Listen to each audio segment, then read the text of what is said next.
that time, so NASA had to build it. But today we can leverage private sector investment because there are other customers other than NASA who want to go to low Earth orbit, and either for science or just to look out the window or whatever, for whatever reason. So we can take advantage of that. We don't have to pay for the entire infrastructure. Right. We can just be a customer and just pay our own sort of fare for what we do.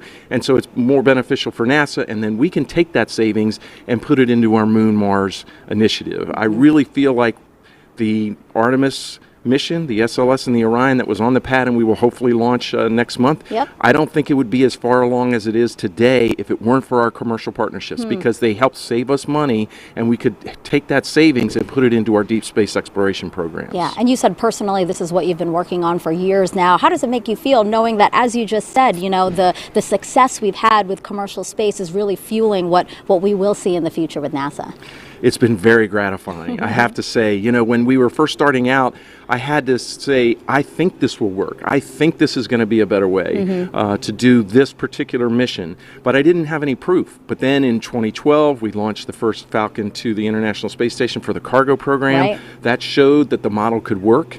And then in 2020, we had Bob and Doug, who flew on the Demo 2 mission, went to the International Space Station. That was just, it was just an amazing mission. Oh, that's great. Yeah, yeah. And Bob, he's co-hosting the show today, so that's full circle how we're coming Yes. out. Can you imagine? It's Crew 5, and just a couple of years ago, we had Bob flying for the first time with Doug. I know, it is amazing. I was just telling some of my relatives, I was like, oh, this is the 5th one. And they're like, what? How did it happen so fast? And we go every 6 months. And so we tend to accumulate missions. And Yeah. so we're putting the plaques on the wall outside my office, and it's getting pretty full. And that's pretty nice to see. That's absolutely great. Thank you so much, Phil, for being here, and I can't wait to watch the launch with you. Thanks so Thank much. you. All right. Back to you guys. Thank you, Megan. T-minus 2 hours and 54 minutes and counting. And you must hear that a lot, Bob. But the people who, so many people were watching and following your mission, since it was a historic first, and kind of feel an attachment to what you did that day. Yeah, it was an exciting time, of course. I think it was a little bit strained with the COVID situation and folks kind of at home watching kind of electronically rather than in person here at the Causeway, potentially. And so a lot of folks watched the mission, and with the Bob and the Doug and the Space Dads, I think they made a connection, and they appreciated, you know, just being a part of it. Doug and Bob and Doug and their excellent adventure. I don't know about all that, but we had a wonderful experience on board the International Space Station. And it was wonderful to watch and chronicle as you guys went along, got to the space station, and came back safely. And we see some beautiful shots from high above. The weather, I mentioned at the beginning, less than 10% chance of violating. We've got onshore breezes here that are kicking up some waves. That's some rough surf conditions. That, of course, no impact to the launch today, but you can see the flags flying and the clock ticking down. If you're just joining us, you're watching live coverage of SpaceX mission known as Crew 5, as we watch the first 2 astronauts walk out onto the pad surface, getting ready to do what, and I have to admit, I have to attribute this, the rocket recline. There it is. I like the way they did it kind of in coordination as well. I think that was something that Doug and I didn't quite nail on the Demo 2 mission, but I appreciate them getting it sorted out by Crew 5. That was Commander Nicole Mann and pilot Josh Cassada that just took that look up, and I mentioned the attribution. That was our voice of mission control. Rob Navius came up with that phrase, so got to give him credit for that, the rocket recline. We'll get the next 2 mission specialists who will do the same move, but for now, they'll go into the elevator, the same elevator, Bob, that you rode on 2 missions aboard the Space Shuttle and Crew Dragon. That's true, Daryl. That elevator there on the 39 Alpha launch pad is just a wonderful experience to kind of be able to bring it back into the game and be able to fly kind of, if you will, slowly up to the pad surface before making a stairway walk up to the actual location where you walk out to the Dragon capsule. And there we see the top of the elevators where they'll walk out, and this is something that they have rehearsed a few times. Certainly we were here when they rehearsed it the other day during what's called a dry dress rehearsal. Yeah, the crew has been through this before, and like I mentioned a little bit earlier, it is really important to kind of get the nervousness out, to have done these operations once before. We can see Nicole and Josh there as they've made their way out of the elevator. They'll walk around the back and make their way up the stairs to the actual walkout area where they'll potentially have a chance to make a phone call, reach out to their family one more time before heading out to the White Room itself and climbing into the ship. And the closeout team right behind them from SpaceX as they greet some of the members of that team with some fist bumps. The telephone you mentioned, Bob, is there on the right-hand side of that hallway there. But what I notice is the astronauts tend to pause right about here because it looks like that is a spectacular view. It is, Daryl. It is their chance. Of course, you've mentioned the rocket recline where they're able to look up at the rocket. They're kind of co-level with the vehicle at this point. They're able to look out, see the ocean, see the rocket, see the capsule itself before getting ready to kind of take that next step and head into the vehicle. And there you see one of the astronauts doing just that. To the right, they are looking out over Launch Complex 39A and the Space Coast. No doubt having a view that is similar to this from our flight ops team here at Kennedy. What a great shot. On the left there, you've got the launch tower, and that is the crew access arm that bridges the gap between the launch tower and the rocket on the right. And you can see, Daryl, the second two crew members getting ready to do their rocket recline, if you will, and get a chance to look up at the vehicle. I know they're excited to get their chance to climb in and strap down. Not quite as perfect and in sync as Josh and Nicole were, but they did a great job. Again, better than Bob and Doug. So better than Bob and Doug, but not quite as tightly choreographed as Nicole and Josh. They nailed it. Nonetheless, they get a great view right before they make their way into their spacecraft, and that will ultimately take them into space. We've got a split screen now. The two mission specialists on the left, and to the right, we're tracking our pilot and commander.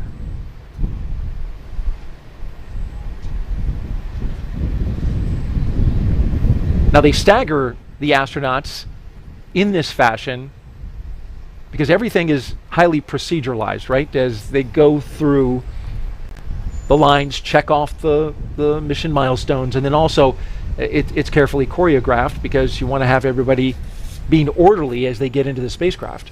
Absolutely, Daryl. There is a well choreographed checklist that the SpaceX team has on their tablets as they follow along with the crew accomplishing the steps in front of them. But remember, there's just a single hatchway, and they need to go in sequence, and it wouldn't be helpful for all four of them to be there at the same time. So we do bring them in sequence, Nicole boarding first, followed by the rest of the crew. Looking at the launch tower there, pad 39A. Bob, this is the same launch tower that launched the space shuttle. It's been, of course, renovated by SpaceX. They've made a lot of improvements in order to accommodate the Falcon 9, but it also has some throwback to the shuttle era. And there's part of the fixed service structure that's still a part of that structure today. That's true, Daryl. The 39 Alpha launch complex was modified to be able to handle the Falcon 9 rocket, and Doug and I were super excited to launch again from the exact same location. There are remnants of the shuttle program that are still kind of out there. There's a series of chevrons. You can kind of see them in the image there. The kind of the yellow pathway, if you will. The crews go in the opposite direction there. Those chevrons point towards the slide wire baskets that they would use if they needed to do an emergency egress off the pad surface. Those slide wire baskets are a legacy item from the shuttle program. And here we go, the first two astronauts to board Crew Dragon. On the left, Josh Cassada, and on the right, Commander Nicole Mann. All smiles as they make their way down the crew access arm. You can see the fist pumps. They're definitely getting excited now as they get ready to board the ship. And they make their way into what's called the White Room.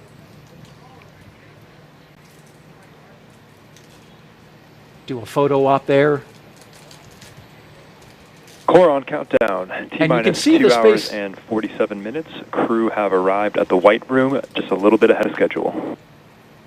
There's the announcement. And you can see one of the SpaceX techs handed Nicole Mann and Josh a Sharpie, which this is something that's actually on their to-do list for launch operations. And what they're going to do now is sign their signature onto the NASA meatball, or right there around it. That NASA meatball is encircled with signatures from all the previous NASA crews that have gone up to the International Space Station. That signature would include yours, Bob, as well as your wife, Megan MacArthur. Yes, Joe, that's a nice tradition that the SpaceX team added and allowed kind of Doug and I to get started.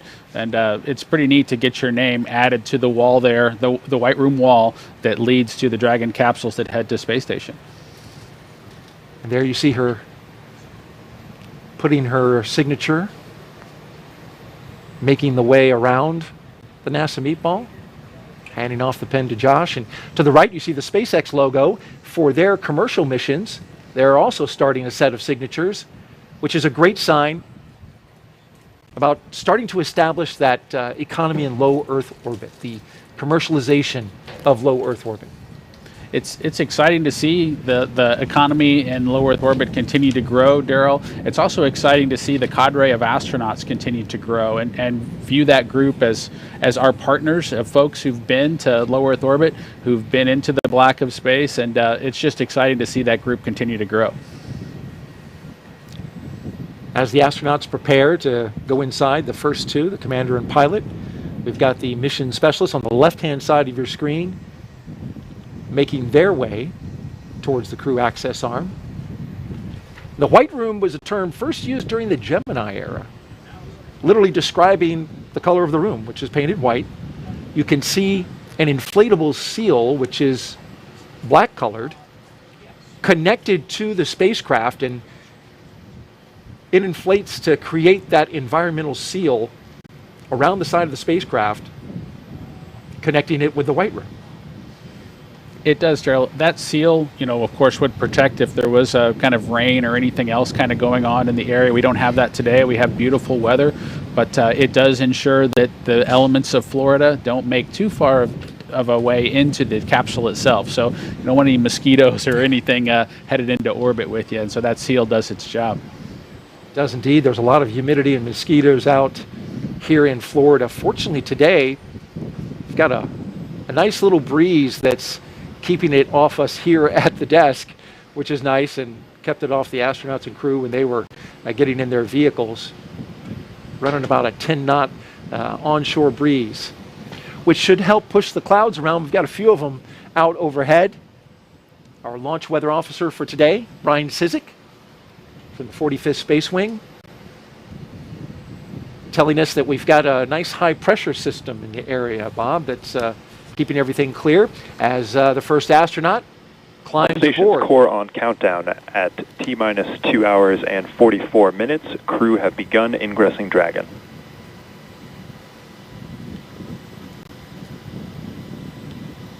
You got to be careful to not bump your head, it looks like.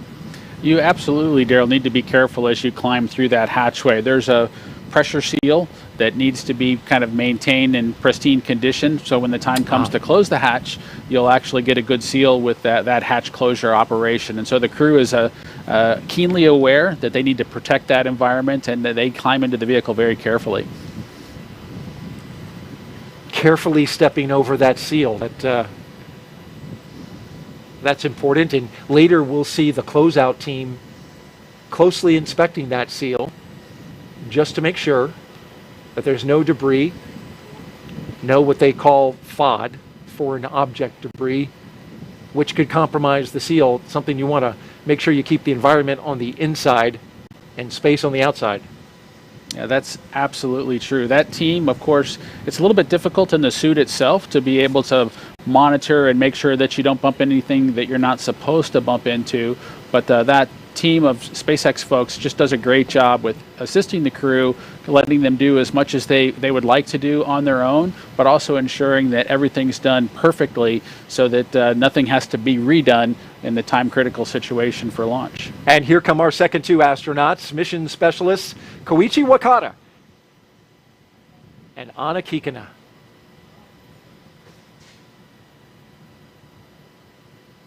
They're next up in the white room. Big thumbs up from Koichi.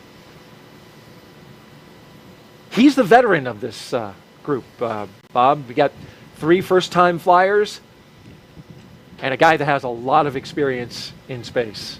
That's true, Daryl. You know, Koichi was in the astronaut office when I arrived a couple decades ago, you know, just having joined and trained as a shuttle astronaut, getting the opportunity to fly on his 3rd space vehicle kind of going forward here.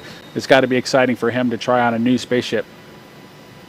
And making his 5th flight into space.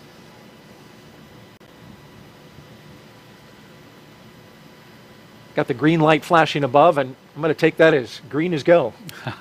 Certainly better than a red flashing light. Yes.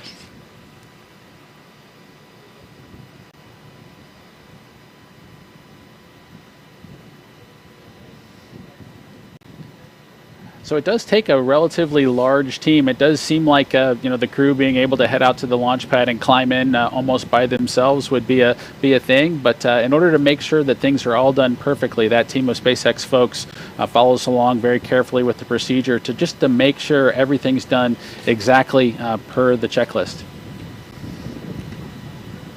And our mission specialists will now put their signatures on the white room as the commander and pilot finish up securing their 5-point harness into their seat, getting a snug fit. As you can see there, Josh Cassada making sure everything is lined up correctly. Looks like he's got 4 hands. But those are his gloves. I'm sure an extra set of hands couldn't hurt. Yeah, no, he just has the 2 hands, just like the rest of us, but he does have the gloves there kind of taken off to kind of give him some additional dexterity as he tries to work through getting all the strap-in process completed. You mentioned the 5-point harness, much like a racing harness that the astronauts strap in with. Likely they won't need all of the capability of that harness as they head into orbit and take their ride, but it does provide some capability should the emergency escape system be activated to really keep them strapped tightly into their seats. Seats that are also sized to your proportions, right? And the suit is custom, but the seat, I believe, has 3 different sizes. I believe small, medium, and large. The seat has some different sizes. The armrest have some different lengths, and the footrest have some different lengths. So there are several adjustments that can be made. Not quite completely custom, but it does, I guess, with you look at all the way up to Crew 5, we probably haven't exercised all the options that are out there, but definitely have some flexibility in customizing the seat to make it fit the astronaut. And interesting note about the spacecraft endurance that SpaceX and NASA recently hitting a really incredible joint milestone. Crew 5 is SpaceX, of course, is 8th crewed mission since May of 2020. But as of this mission, Bob, Dragon is now certified for 5 times reuse. Prior to that, it was 1-time reuse, but they've gone through the process with NASA and accomplished that reuse milestone, which that's impressive. We'll see more flights from Endurance. That's true, Daryl. It is really critical that these commercial vehicles kind of meet their reuse milestones, you know, so that we can continue servicing the International Space Station by rotating crews. And so it's a huge accomplishment to get that behind folks so that we can continue planning for, you know, the duration of Space Station's lifetime being accessible by the Dragon capsule. We continue to watch the action live. In the meantime, let's toss it out back to California with Jesse and Sandra. Thanks, Daryl. This is always an exciting moment watching the crew climb aboard Dragon. This phase of the mission is also referred to as crew ingress, and that term ingress is used when crew members are getting into a spacecraft or airlock, while egress means the exact opposite, they're exiting.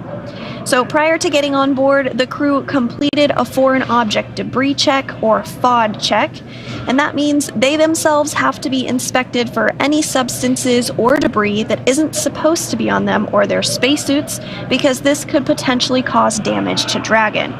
And that's also why the crew is wearing covers on their boots and on the umbilical port of their spacesuits. Those covers get removed before they enter the spacecraft. Foreign object debris prevention actually begins right here in Hawthorne before the spacecraft leaves SpaceX headquarters and is carefully controlled all the way through launch day until Dragon's hatch is closed. They're now getting buckled in and attaching their umbilicals to their suits, and you can see the suit techs or closeout techs are present, helping them out as needed. The umbilicals allow the crew to have comms through their suit, air to help keep them cool, as well as delivers nitrox for suit pressurization. As we mentioned earlier in the broadcast, the suit's primary function is to protect the crew in the event of a cabin depressurization. And there are 4 seats configured right now inside of Dragon and are numbered 1 to 4 from right to left when looking at the seats from the hatch. Anna Kikino will be in seat 1 on the very far left, and you see she just climbed in a couple of moments ago. Nicole Mann will be Josh Cassada will be in seat 2, or the commander's seat, and Josh Cassada will be beside her in the pilot seat. And then on the very end is Koichi Wakata, who is in seat 4, all the way to the right, who just climbed aboard just a moment ago as well. And directly in front of the crew members are 3 displays, which they'll use throughout the flight, getting insight into Dragon's systems, seeing any alerts or issues with the vehicle, and if required, taking control and manually flying Dragon. Now, once the crew is all settled in, coming up will be a comm check, and that will be to make sure that they can communicate with mission control. And then, once that's complete, their seats will be rotated in position for launch. So very exciting watching them getting settled in. We've got this awesome view of the Falcon 9 with Dragon on top, crew on board already. We have been watching the crew since this morning make their way to the launch pad, climb up the fixed service structure, walk across that beautiful crew arm that you see there on your screen, and now they are getting settled into each one of their seats, and there is the Crew 5 crew there on your right-hand screen. And the crew will remain in these spacesuits through the ascent portion of today's flight. They'll be able to get out of their suits and get a little more comfortable shortly after liftoff, but for the portion that is the most dynamic portion of the flight, they will remain in those spacesuits.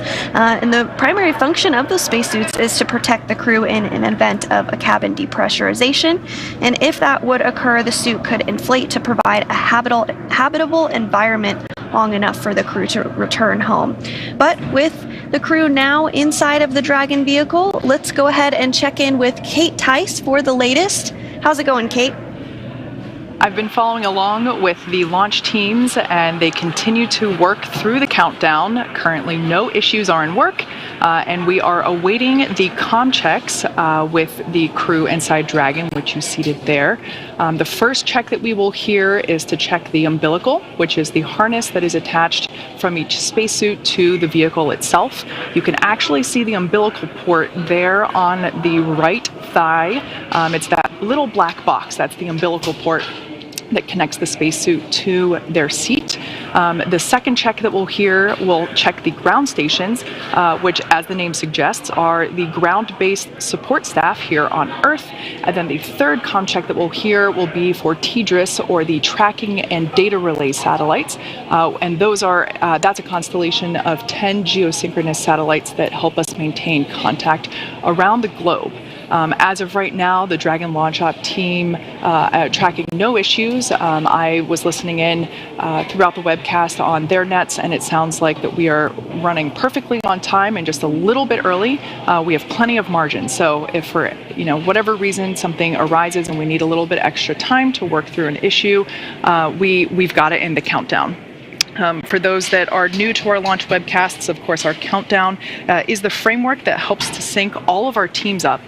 So we build margin into each step that we walk through or proceed through on the countdown to make sure that we have plenty of time to work any issues that might arise.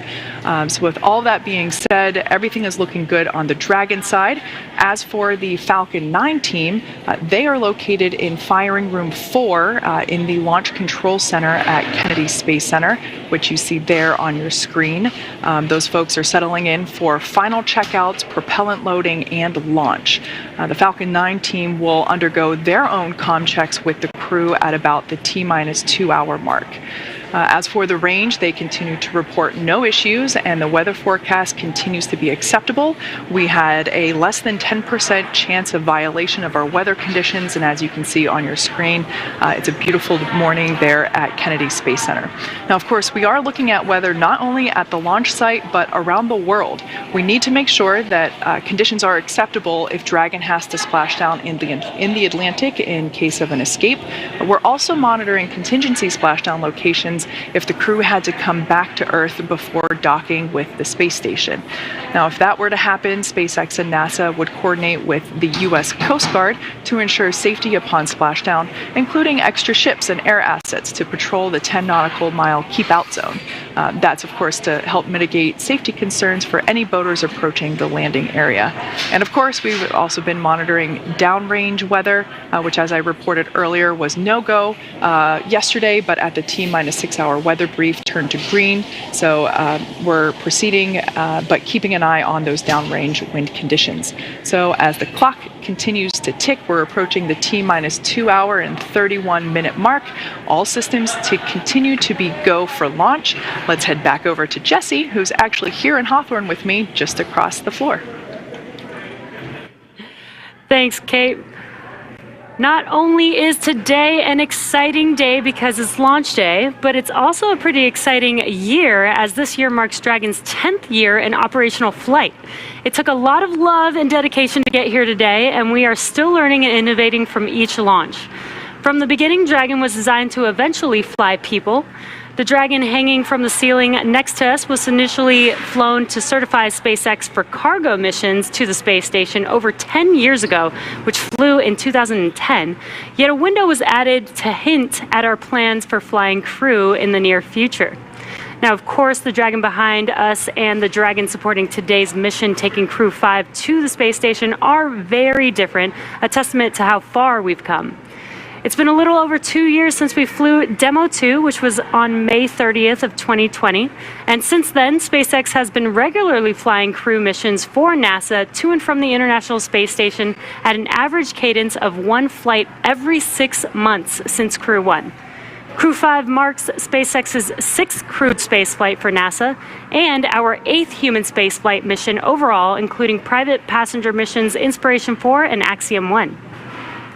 Now, speaking of Inspiration 4, you may remember Jared Isaacman, who served as commander for the Inspiration 4 mission.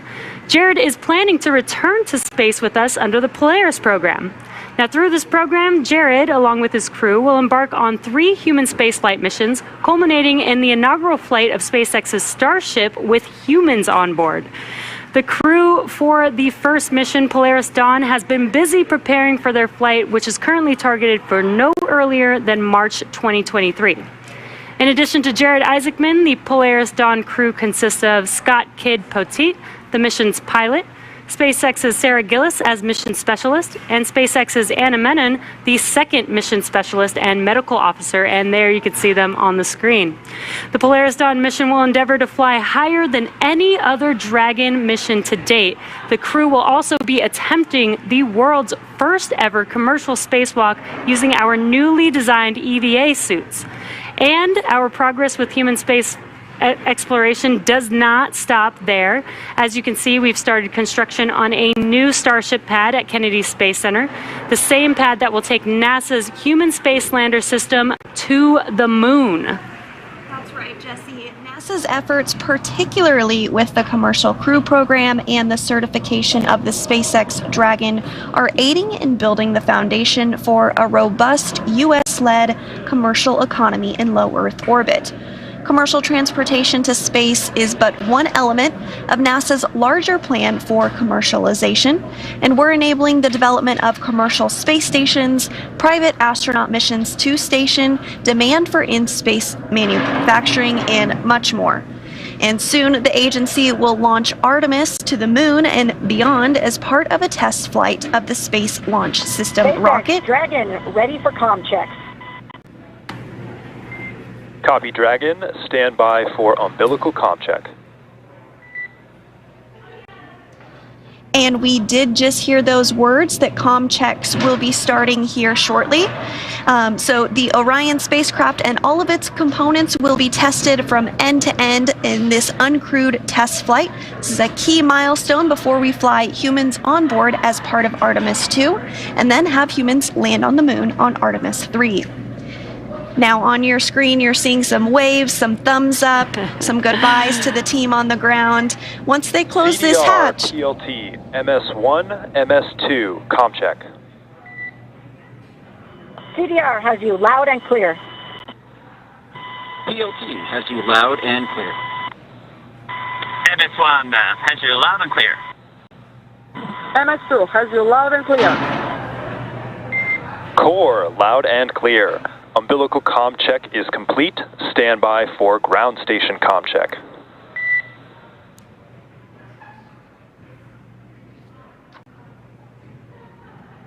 And those comm checks have begun. We're going to hear a series of those communication checks to make sure that the crew can hear the folks on the ground and vice versa. And looks like the crew is very excited, waving at the camera to the world.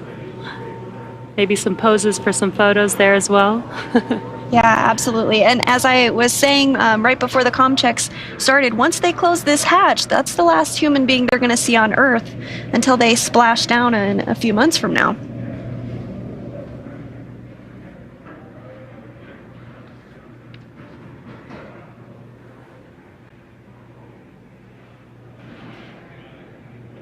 You can also see the crew with their iPads on their tablets on their legs there.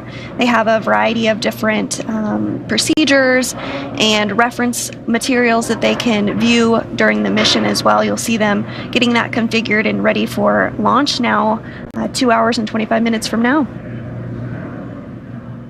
And these procedures are very, very specific. They are following them all the way, step by step, all the way through. This does include, if you're just now joining us, we are awaiting some comm checks, which they have begun. And they will be stepping through several different comm checks to make sure that the crew can hear and communicate with the ground teams here in Mission Control. And we will do those comm checks through multiple paths to Dragon, including TDRS and ground stations, which you'll hear coming up throughout the continuation of these comm checks. The ground, of course, refers to the different ground stations, and SpaceX has ground stations all around the globe. And then you'll also hear from Core, MD, and LD. The Core in Hawthorne is the Crew Operations and Resource Engineer. The LD is the launch director down in Florida and oversees the countdown ops. And then MD is the mission director here in Hawthorne, who is the overall flight lead for SpaceX. I just love the excitement of this crew.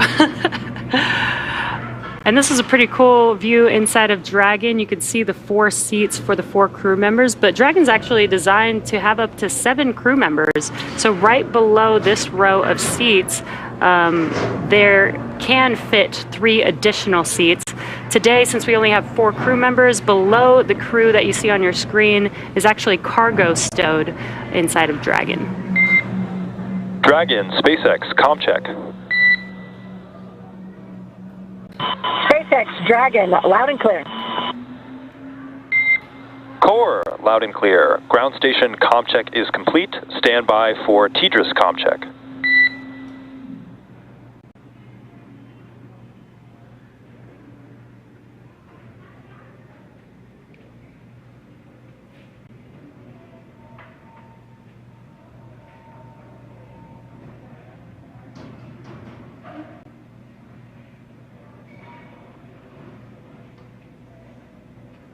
We did have a good comm check with the Core standing by for the next comm check, which is going to be TDRS, and that's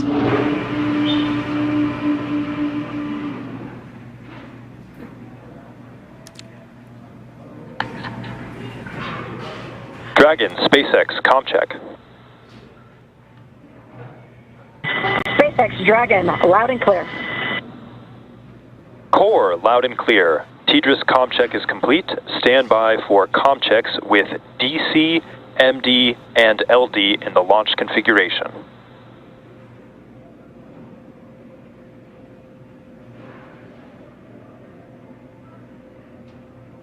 Dragon, DC on countdown 1. Com check.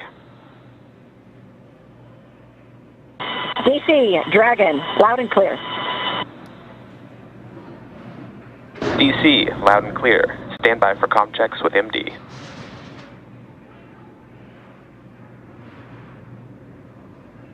Dragon, MD on countdown 1. Com check. MD, Dragon, loud and clear. MD, loud and clear. Stand by for com check over Dragon the ground. Dragon, MD, Dragon the ground. Com check. MD, Dragon, loud and clear. MD, loud and clear. Stand by for com checks with LD. Dragon, LD on countdown 1. Com check. LD, Dragon, loud and clear. LD, loud and clear. Stand by for com check over Dragon to ground. Dragon, LD on Dragon to ground. Com check. LD, Dragon, loud and clear. And LD, loud and clear. Let's go have some fun. Dragon, SpaceX. Launch configuration comm checks are complete. Report when ready for seat rotation per section 2 of 4.100.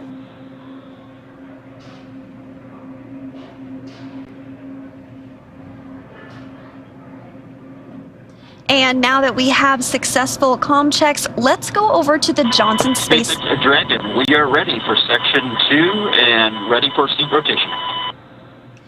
Looks like the crew is getting ready for seat rotation, but let's head over to the Johnson Space Center in Houston, Texas, and check in with Shaniqua Vereen. Thanks, Sandra, and welcome to the International Space Station Flight Control Room, or Mission Control Center, Houston. A team of flight controllers behind me is actively monitoring the space station as we speak. The crew in orbit has completed a number of tasks to prepare the station for Crew 5, like setting up tools to monitor Dragon's arrival and preparing the sleep stations for the new residents. Many of their clothes and other belongings launched on a previous cargo resupply mission. Back here in Houston, Flight Director Greg Whitney and his team are in constant communication with the SpaceX mission director for Crew 5's launch to the space station.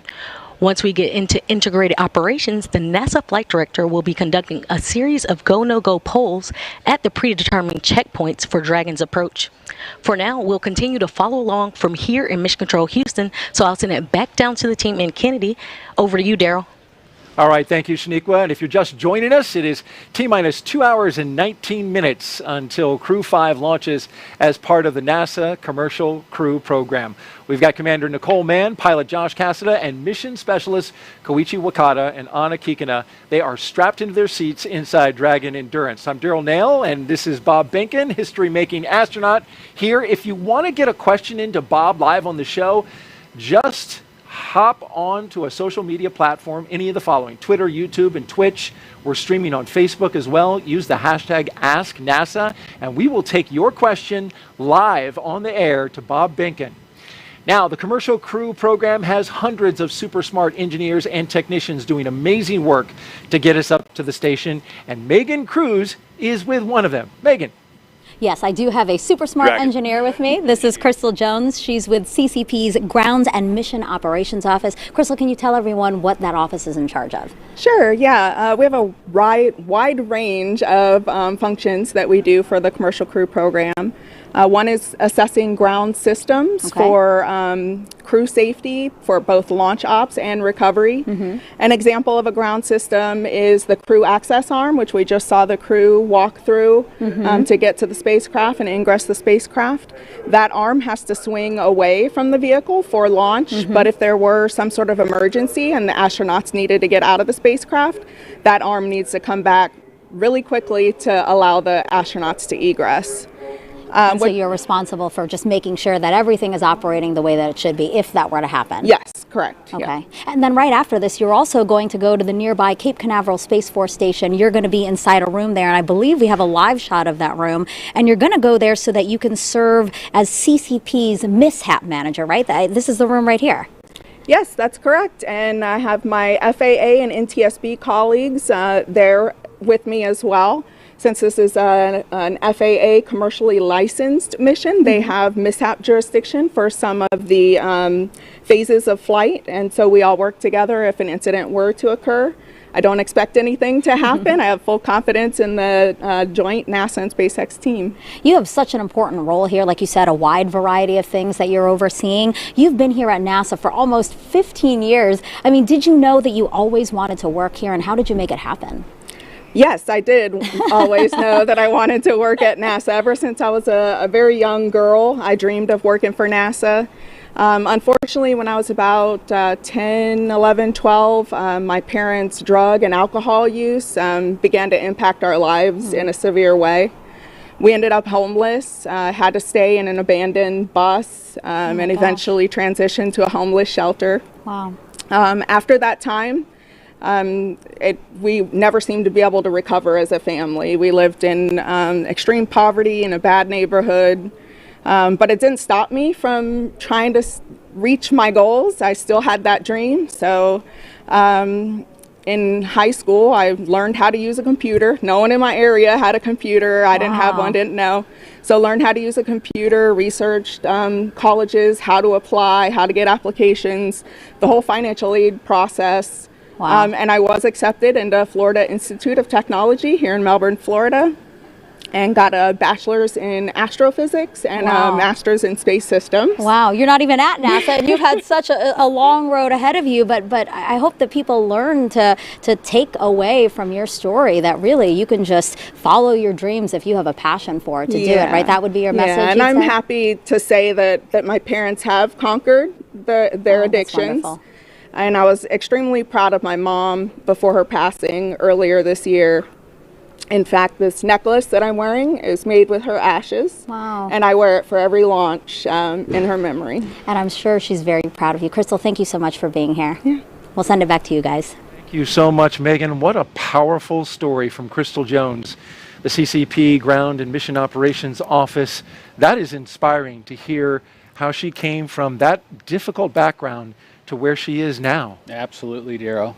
And it's amazing too when you think about going through a difficult road like that and then achieving such a high level of accomplishment here at NASA. We're just so proud of Crystal Jones, and thank you, Crystal, for sharing that story with us.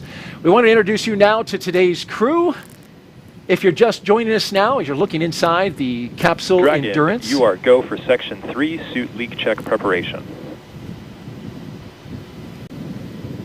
SpaceX Dragon is a go for suit leak check preparation Section 3 at 4.100. And there you hear the confirmation that the crew is ready to begin their suit leak checks. Let's start off by talking about our commander for the day. As they pull down their visors, she is the second from the right of your screen.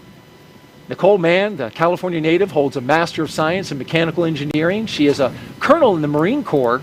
She was an FA-18 Hornet and Super Hornet test pilot and deployed twice aboard aircraft carriers in support of combat operations in Iraq and Afghanistan. Nicole was selected by NASA in June of 2013, and in the years that followed, led the astronaut corps in the development of hardware in the Artemis program. Today, the Crew 5 commander will be flying into space for the first time. And after Crew 5 launches, she will be the first Native American woman to go to space, which is a wonderful accomplishment.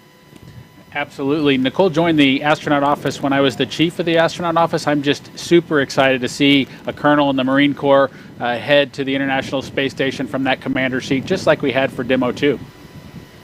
And you being a colonel in the Air Force, I'm sure you appreciate the military discipline that she brings to that role, just like your partner, Doug Hurley, brought a little bit of that. Sitting next to Nicole is Josh Cassada. He grew up in Bear Lake, Minnesota. The physicist and U.S. Navy test pilot flew 23 combat missions. He later became an instructor at the U.S. Naval Test Pilot School. SpaceX Dragon, we have pair complete and complete with section 3. There you hear the call that the leak checks have been completed. Good sign as we move forward. And I believe that was Josh Cassidy that came over the line there, who we are talking about. Copy that, Dragon. You are go for section 4 suit leak check. That was a confirmation, rather, that they were to begin the suit leak check. Copy, right? Dragon is go for suit leak check section 4. All right, want to correct that. Cassidy, he's one of more than 100 graduates who became astronauts going back to the Mercury program. More recently, he served as capsule communicator in mission control. But Bob, today he's in the position of pilot aboard Dragon, and that's a position you know well. Yes, it's exciting to see Josh in that seat. You know, as all of our astronauts who come into the program, he brings a balance of operational and scientific expertise kind of to the mission in front of him. In the role of mission specialist is veteran Japanese astronaut Koichi Wakata.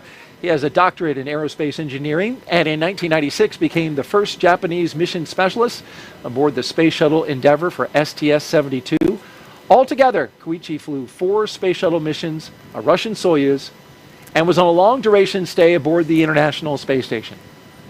During his 2-decade career as an astronaut, Koichi has spent 11 months in space, and so he is the guy with the experience on this crew, the other 3 first-time flyers.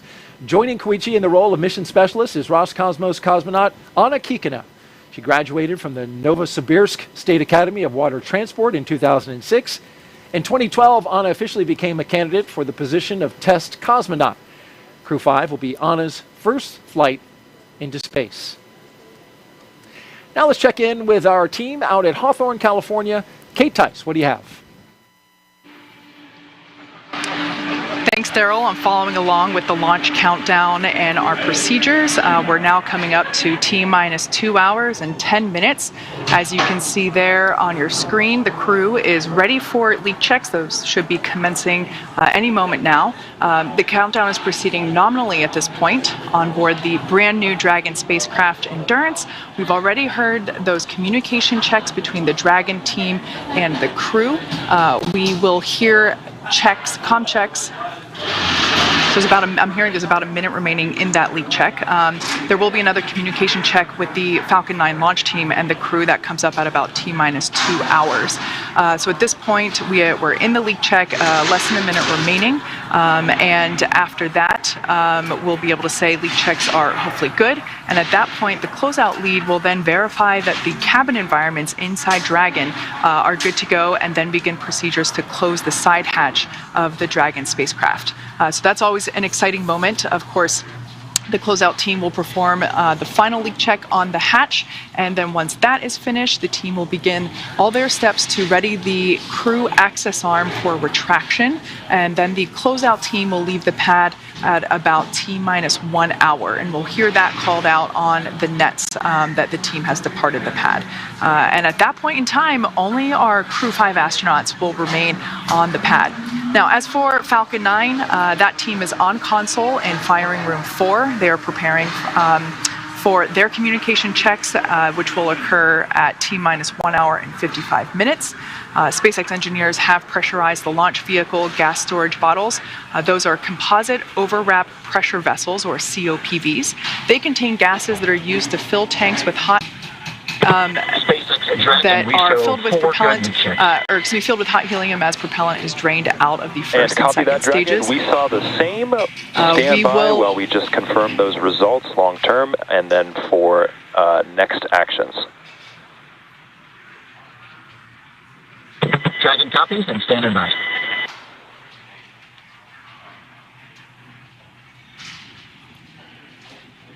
So as the propellant is drained out of the first and second stages, we'll top those off in the last half hour or so before liftoff, those COPVs.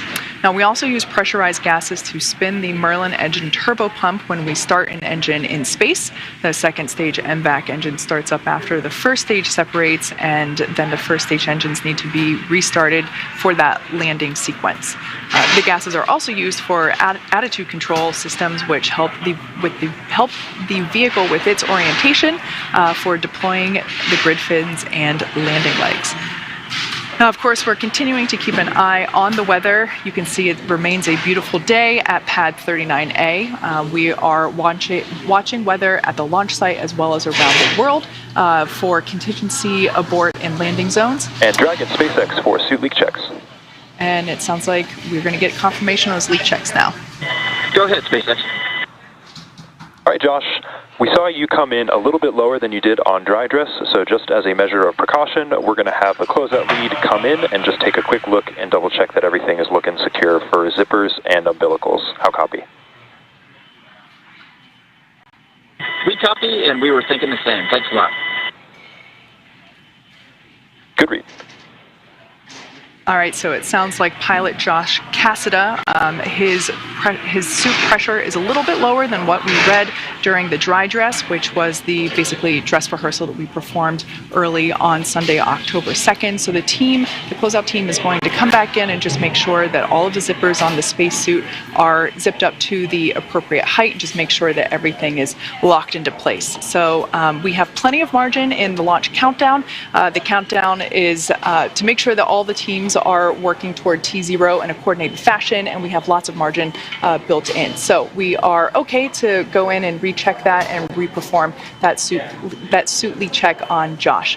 So at this point in time, everything continues to be acceptable for launch. We're coming up to T-minus 2 hours and 6 minutes. So I'm going to toss it back to Daryl over at Kennedy Space Center. All right, thank you, Kate. And I'm here with Bob Binkin, astronaut from Demo 2 and NASA's first mission. And we want to talk a little bit about that leak check. Bob, you were following along as they were doing the checks. A crew now going inside to double check Josh Cassada's suit. What's that all about? Yeah, that's correct, Daryl. You know, we heard the words from the SpaceX team. What they saw was a slightly different indication than they saw during Josh's last leak check, and the team is just going to double check that to make sure that they don't see anything awry. Just abundance of caution. As you heard, the crew reported that they had a good leak check, and so the team's just using, again, an abundance of caution. And a little bit of air obviously comes through that suit and goes out the suit, right? So this is a level that would be maybe a little higher than what they normally see. That's correct. All right, very good. Well, we're back here at Kennedy, and the weather is beautiful for launch as we stand by. And there you can see the suit tech in there examining the zippers and the connection points in Josh Cassada's suit. So they hadn't shut the hatch yet, so that was an easy entry for that tech to go in there and check on that. Yeah, so they'll check each of the places where there could possibly be a leak. One of the places is that umbilical that you've seen them disconnect, and they're now reattaching after they checked the seal that was there. They'll verify the zippers that are on the suit to make sure that those are all closed all the way to the very end. And I know that for the crew, these sorts of situations can be a little bit frustrating. They can kind of break the sequence of events, but I know they'll get right back on track here and continue. Right, these are highly trained astronauts that have been getting ready for this moment for the past couple of years, certainly ready for all situations that they may come up against. And these suits, Bob, carry a lot, right, into the spacecraft. Dragon on Dragon ground from C3. How do you hear? I'll pause. C3, I've got you 5x5. How me? Got you the same, thank you. So I don't want to speculate too much, but when you pull the umbilical away, you know, there's an opportunity for the comm system to just need to be re-verified. So we heard Josh check back in. Those connection points, they're grouped together, right? You've got comm and air flowing into the suit at the same connection point? Correct. Also giving a check to Anas, or maybe just doing some zipping up and rechecking.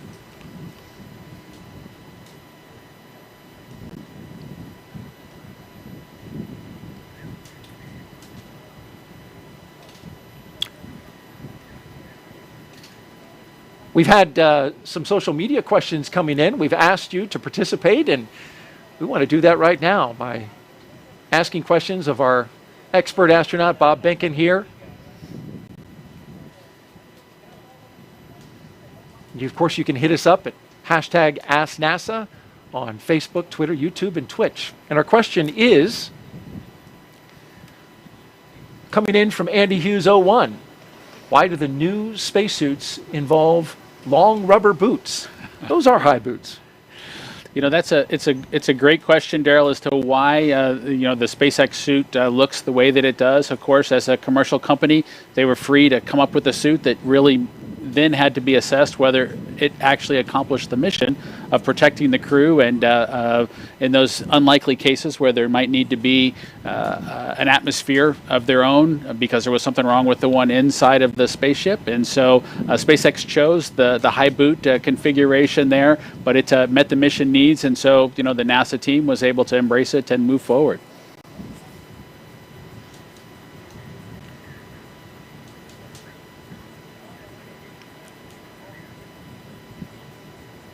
All right, we'll keep an eye on the action inside Crew Dragon Endurance and our three astronauts and one cosmonaut who are standing by. The member of the closeout crew has exited Dragon the capsule. SpaceX, we got a report from the closeout lead about verifying all the zippers and umbilicals. We're just chatting with a few more folks to see if there's any other actions we want to take at this time. We do have 15 minutes remaining in the margin here, so plenty of time. Okay, Dragon, copies. Thanks. All right, there you heard the discussion between SpaceX and the NASA astronauts. And so, although going into space is not child's play, every Dragon astronaut crew brings a stuffed toy with them, and there's one inside the capsule right now. We're going to step away from this part of the operation. Of course, we'll keep an eye on it, make sure that nothing happens that we don't make you aware of while they're working on that. But we want to take a little lighter moment, right, and look at the stuffed toys that are inside the crew. We don't know what or at least most people don't know what's inside Crew 5's capsule at the moment, but it has a purpose. When the toy starts floating, the strapped-in crew has confirmation they've reached microgravity. The toy is called a zero-G indicator, and there's been a half dozen or so on Dragon so far, starting with this little guy who can forget plush Earth, floating around by himself on the first uncrewed test flight in 2017 called Demo 1.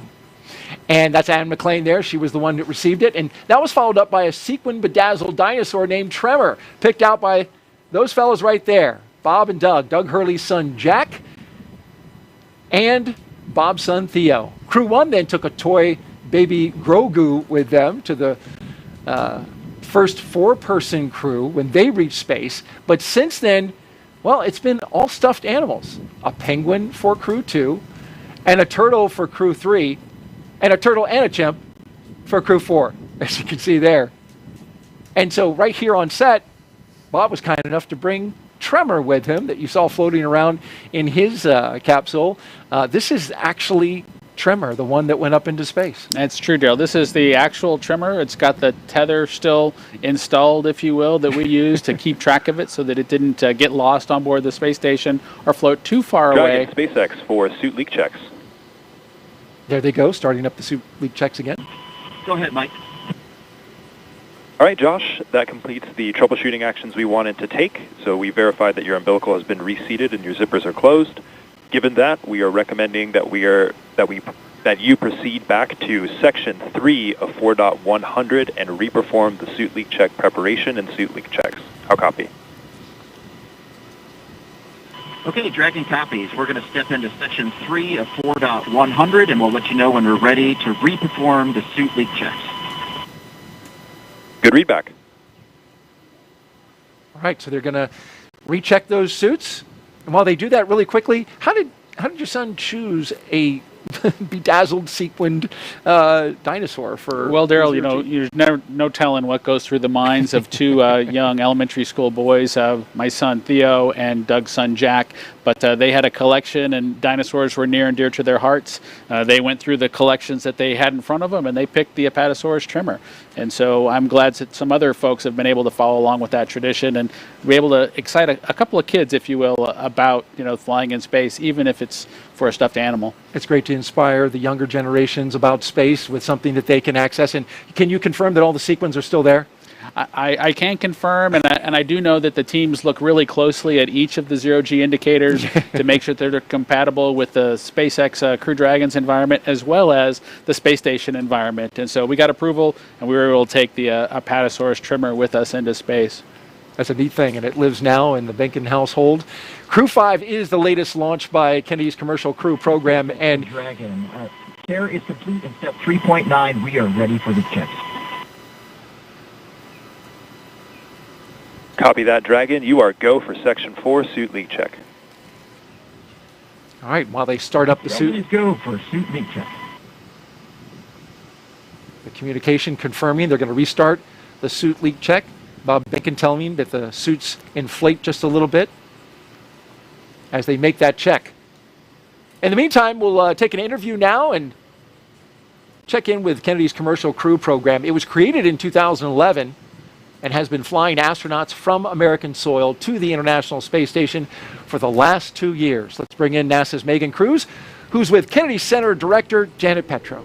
I am, Daryl. Thank you so much, Janet. It's always so great to have you here, especially for a day like today. We're about to launch this new crew to the ISS. How do you feel about Kennedy again playing this important role in continuing what we do on the space station? Well, thank you so much, Megan, for the question. And as you know, Kennedy has a very long history of doing really some incredible things. And of course, we were established 60 years ago to do the incredible mission of landing a man on the moon and then returning him safely. And in the 6 decades since then, we've been doing an incredible amount of impactful missions, and a lot of those missions have really helped what we do here on Earth and for the benefit of mankind here on Earth. That on-orbiting laboratory that we have up there is doing incredible science and technology and research that's really benefiting humankind here. Yeah. Talk to us about some of the things that we've been able to change and impact here on Earth because we're launching and because of what we're doing here at Kennedy. Yeah, so it's incredible to think that 24 years ago was the first section, the module of the International Space Station called Unity, which was launched. And in that time, since then, we've had more than human continuous presence on the International Space Station. And every single time we launch a vehicle, whether it's a cargo or crew, we send up science and cargo and payloads where we do science research and technology development. And all of that not only benefits what we do here on Earth, promoting technology and bettering our life here, but also helps us to look forward to when we go back to the moon and then on to Mars. I'll talk about a few projects that we do here at Kennedy that I'm really proud of. One is the M-SOLO. It's a commercial off-the-shelf mass spectrometer that'll help us seek out and search for ice on the lunar surface. And then, of course, we are the experts resident here at Kennedy for plant biology. And as we're going to be sending our astronauts further and further into space, to the moon and then on to Mars, they're going to want some fresh food. And so that plant research is really going to help enable that to happen.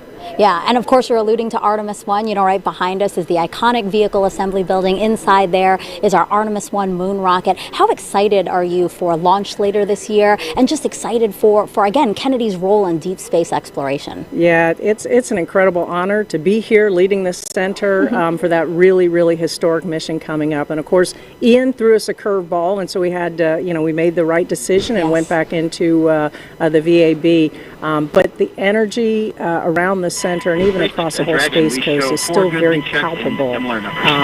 Looking forward to that launch, and when it goes, boy, it's going to really rock the entire Space Coast. And as I said, it's and copy very, that, very Dragon. We saw the same we are with all 4 eagerly looking suits forward all to that passing their first leak mission, checks, which is even then though going seat 3 to is help still in the us same going family. on to the That moon is and then on to Mars. Janet, thank you so much. And we actually just heard a call out there, so at this time, they're we are going completing to proceed with the count and move into Section 5 for side hatch closure and delay any other troubleshooting steps until we get on orbit. How copy? Okay, that's great news. Dragon copy, and we are going to continue into section 3 of 4.100. Sorry, section 5 of 4.100. Janet, thank you so Good much. So correction. sorry We about copy. that. We did want to take a pause so that people can hear again the operational loops that we're listening into. But thank you so much, and I hope to be watching Artemis 1 with you soon. Thank you very much, Megan, and go Crew 5. Perfect. Janet, thank you so much. Back to you, Daryl and Bob. Bye-bye. All right, thank you, Megan and Janet. And as we were watching the crew there, we saw their suits inflate. We saw that pressurization happen, and then you heard a report out. And if you could just recap that for me, Bob. Yeah, I think the team saw similar indications, but it was 4 good leak checks with similar performance from all 3 suits, all 4 suits that they saw during that first leak check that they accomplished today inside the capsule. So they're going to continue with the launch count, and any further troubleshooting will be delayed until they're on orbit. So we're ready to continue with the count. And so up next, you can see there is the closure of the hatch. And the closeout team will begin performing that. There they are. The hatch is above the entryway into Dragon. They'll remove the environmental conditioning hoses. They'll document that seal and put that on their mobile pads and move through the process. You know, we always think of things like hatch closure as closing the door and it's done in an instant, but closure of the hatch on a spacecraft is done very carefully with a lot of meticulous steps to ensure that that environmental seal is just pristine and they are going to get a good seal when they close it up. You had the tech go over it and back into the spacecraft, so double check on that. They also document the seal. You'll see one of the techs take pictures all the way around the seal.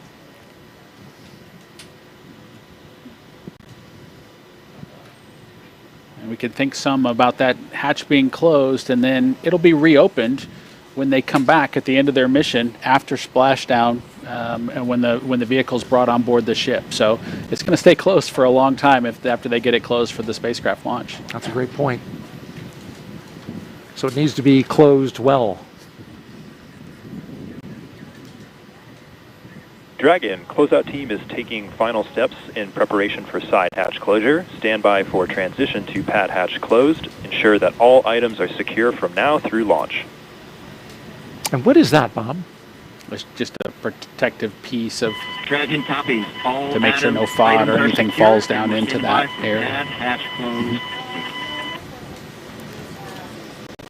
Good words. So some protective equipment for the seal there on the spacecraft.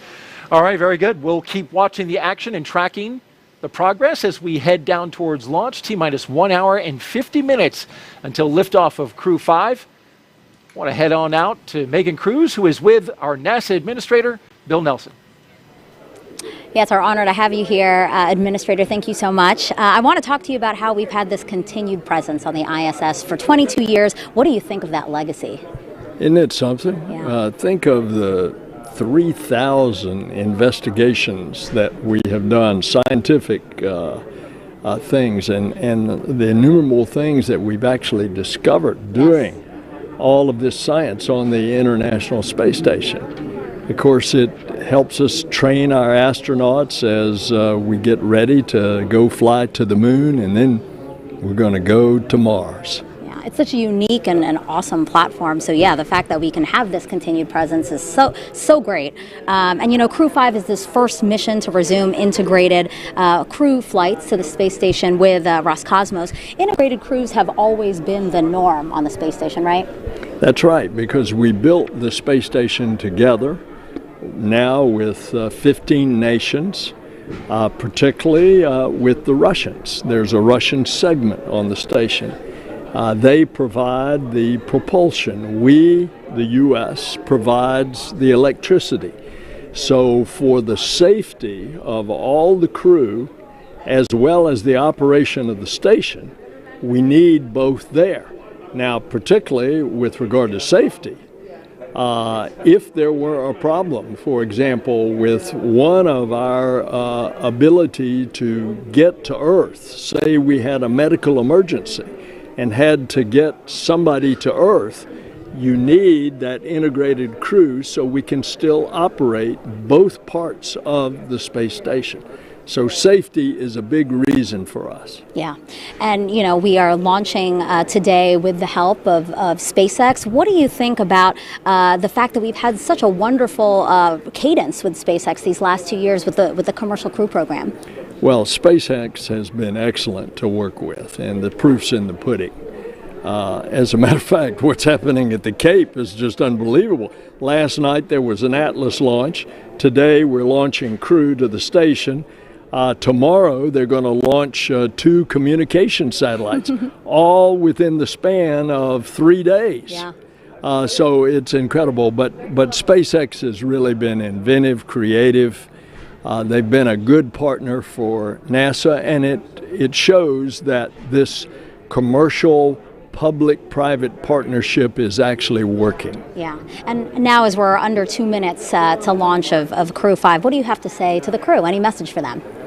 Well, not only go Dragon, go NASA, but Godspeed. And 2 hours to launch. I misspoke. I'm too excited. You are. Administrator, thank you so much. I appreciate you being here again. Thanks. And we'll check it back in with our partners at JSC now.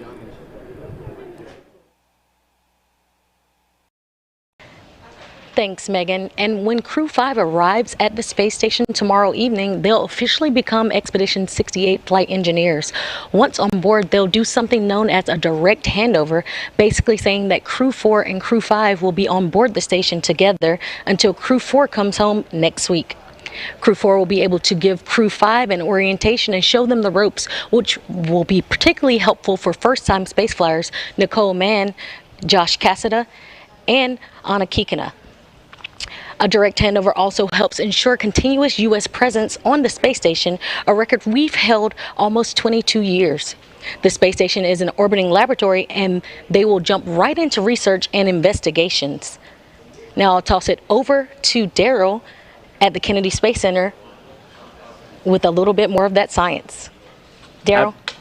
Absolutely. Thank you very much, Shaniqua. And we continue to monitor the closure of the hatch on the Crew Dragon. You see the closeout team there. I want to take a closer look now at some of the life-changing science the astronauts are performing aboard the International Space Station. The International Space Station is a state-of-the-art microgravity laboratory that is unlocking discoveries not possible on Earth and helping us push farther into deep space. Every single day we are answering big questions about Earth and about space, about where we came from and about where we're going. But the other thing that we're doing is we're learning more questions to ask. Microgravity turns almost everything we know upside down. Liquids behave completely differently. Fire burns in new ways. Biological systems reveal surprises. There's a few things that have made me gasp out loud up on board the space station. Watching heart cells actually beat has been a pretty big one. We're studying ways to grow food in microgravity. I got to tell you, these are pretty amazing. We're learning how human bodies react to life in space and how to keep crew members safe and strong on long-duration exploration missions. Deadlifts are awesome on Earth. They're also awesome in zero gravity. We're testing technologies that will be critical to our return to the moon and great leap to Mars. Our research has contributed to medical and social benefits on our home planet, allowing us to find new ways to combat disease back on Earth and develop technologies to deliver clean water to remote communities in need. The spectacular vantage point of more than 200 miles above our planet supports our monitoring of Earth's climate, natural disasters, and plant life. The orbital perspective that we have here on the ISS is just absolutely amazing. Earth is gorgeous. The growing new space economy, so vital to our continued progress in space, is flourishing in low Earth orbit. We're inspiring future generations from a platform that is one of the largest international collaborations of our time. We're doing science at 17,500 miles per hour. Come along for the ride. So much about what these missions are about is the science. And even though, Bob, you were telling me, test flight, that of course it was historic at the time, that was reestablishing America's presence to launch from American soil, get to the space station. You didn't have a lot of science on your flight, but when you got up there was a lot of science to do, right? Even a backlog. Absolutely, Daryl. You know, for my launch guest, even though it was a test flight that we were headed to the space station to check out a new vehicle, my T-shirt said, "Because science." And that was the reason that we were going. And I was proud to be a part of when I arrived at the space station, of the science that we were able to accomplish. As you mentioned, there was a bit of a backlog. We had a single U.S. crew member, and Doug and I were put into service right away, trying to support getting the science program back up and running and back at full speed. Working hard on that science, just like our next guest who is joining us now. We have Mike Roberts here with us. He is the chief scientist for the ISS National Laboratory. Mike, thank you so much for being here with us today. It's a beautiful day to launch and a good day to talk about some of the science that's on board. You got currently, as I understand it, 235 investigations on board. 76 of them are new, and you got a little bit of them flying right on this rocket here behind us. Yeah, it certainly is a beautiful day here today, and we look forward to getting the science off the ground. As Bob indicated, it's a very busy time up in orbit for the crew because they are very busy not only maintaining the science portfolio of NASA so that we can continue to live and operate in space, they're also conducting science in space that benefits us here directly on Earth, and that's an important part of why the ISS National Laboratory exists. What is some of the science that Crew 5 is working on? So as the crew goes up today and docks the station, they're going to be engaged in a lot of research that addresses medical needs here on Earth. We have partnerships with the National Institutes of Health through the National Center for Advancing Translational Sciences, which is doing some very important research that leverages the access to persistent microgravity dead environment. As Bob, I'm sure, experienced in the microgravity environment, your body's physiology adapts to that environment in different ways, and in some cases, those effects of microgravity on the body mimic the onset and progression of disease and aging here on Earth. So the National Institutes of Health is taking advantage of that by sending small cells in tiny bioreactors up to space to understand how those individual systems respond to that environment so that we can design more effective therapeutics for use here on Earth. We also have experiments launching on Crew 5, going up with the crew today, that are going to explore the effects of microgravity on the gut microbiome. A company is involved with Los Alamos National Laboratory, so it's another collaboration between ISS National Lab, Los Alamos National Lab, and its partners to better understand how microgravity impacts the gut microbiome and the human body. Microgravity, certainly an impact on astronauts the entire time they're out there. And we've been studying this for so long, and it's great to see a study that's looking at those internal functions of the gut. It'll be fascinating to see what comes of that. As we truck along here, I understand that we now have science on board the actual Crew 5 vehicle. That's not something that's always been capable of happening, right? We do. For ISS National Lab and all of the sponsors of the International Space Station, the availability of extra crew members going up on commercial crew has been a significant advantage. We've doubled the amount of time that's available for crew to conduct science, but also we have the ability to utilize the crew vehicles to get some science up there that can fit within the confines that's not occupied by the crew. So while most of our science and supplies still go up on the commercial resupply vehicles, we're also able to utilize the vehicles themselves that are taking the crew up to get some expedited science up and get it back. And we're looking at some video now of Lambda Vision. If you could tell me a little bit about that. Another very important development in space is the utilization of space and access for commercial companies. So Lambda Vision is a small startup biotechnology company that is pioneering the use of bacteriorhodopsin, a protein from bacteria, that can be used to manufacture artificial retinas. So Lambda Vision is utilizing the absence of microgravity to improve their ability to manufacture these artificial retinas in space. These artificial retinas, when they're approved for use by the FDA will enable Lamb Division to offer the availability to recover from retinitis pigmentosa and macular degeneration here on Earth. Currently, there are no effective therapies for that recover full sight or full vision. How about that? This technology offers that advantage. Offering a lot of hope for people who suffer from those diseases, and so it'll be exciting to see what kind of results come from that experiment. It is, and Lamb Division's had the opportunity through ISS National Lab and NASA to operate 4 different experiments in space. So this new era of easy access to space for supportive science that benefits here on Earth is really turning into some new great dividends for people on Earth. Mike Roberts, Chief Scientist for the ISS National Laboratory, thanks for being here and sharing your knowledge about the science on board the ISS. Thanks, Daryl. All right, as we continue to watch the operation and our team check through the milestones here, we will toss it back out to Houston. Actually, we're going to throw it to California and Hawthorne, where Sandra and Jesse are standing by.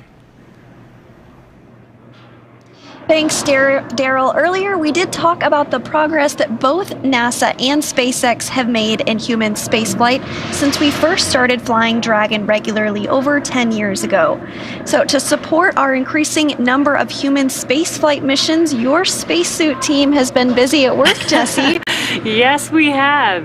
You might be surprised to know that the completion of the Crew 5 suits marks SpaceX's 50th completed IVA, or intravehicular activity suit, including development, training, and qualification suits. 30 of those suits were created for flight. This number is inclusive of the suits that the Crew 5 astronauts are wearing today. 17 of the 50 were built and used for development and training. 1 was used to get our suit qualified for space, and we produced suits to support the passengers for a couple demonstration missions as well. You may recall Starman and Ripley. Starman flew on our first Falcon Heavy flight in 2018 and is still flying around out in space. And Ripley was the anthropomorphic test device that flew on Demo 1 to help us collect lots of data before flying Bob and Doug. And as a reminder, this spacesuit that you've seen the crew wearing throughout operations today is an intravehicular activity suit designed for use inside Dragon. Its primary function is to protect the crew in the event of a cabin depressurization. Now, when the astronauts move onto the International Space Station following docking, the spacesuits will stay on board Dragon. The astronauts will then use NASA's Extravehicular Activity, or EVA, suit when outside of the International Space Station performing spacewalks. The suit teams work tirelessly to make sure all of our astronauts have a positive experience while wearing our spacesuits and ensures the highest level of safety. Now, similar to how we innovate and further develop our launch vehicles with each tester mission, our spacesuits have continued to evolve since NASA astronauts Bob Behnken and Doug Hurley first donned them for Demo 2. Some improvements include the patterning process for better fit. Patterns are the individual pieces of fabric that go together to create the suit. Our process involves taking measurements, generating patterns based on those measurements for each layer of the suit, and then performing fit checks where we put together non-flight, quick versions of the different layers of the suit to make sure that they fit correctly before making the flight suit. Now, we've also continued custom patterns for each crew member and have made significant reliability upgrades in the spacesuits. And while the suit is a single piece, which means the helmet, gloves, and boots all remain attached as one piece, with us today is a SpaceX helmet lent to us by the spacesuit team, and you can see it here on the table right now. That's right, Sandra. This helmet is made from 3D printed nylon and has a visor that pivots open. And Dragon SpaceX for side hatch leak checks.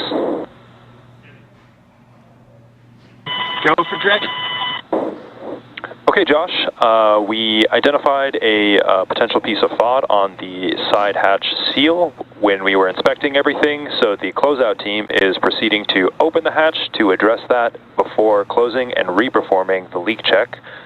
For big picture awareness, we still have approximately 12 minutes remaining in the margin for this timer to perform this action, so we'll be able to run through everything without issue here.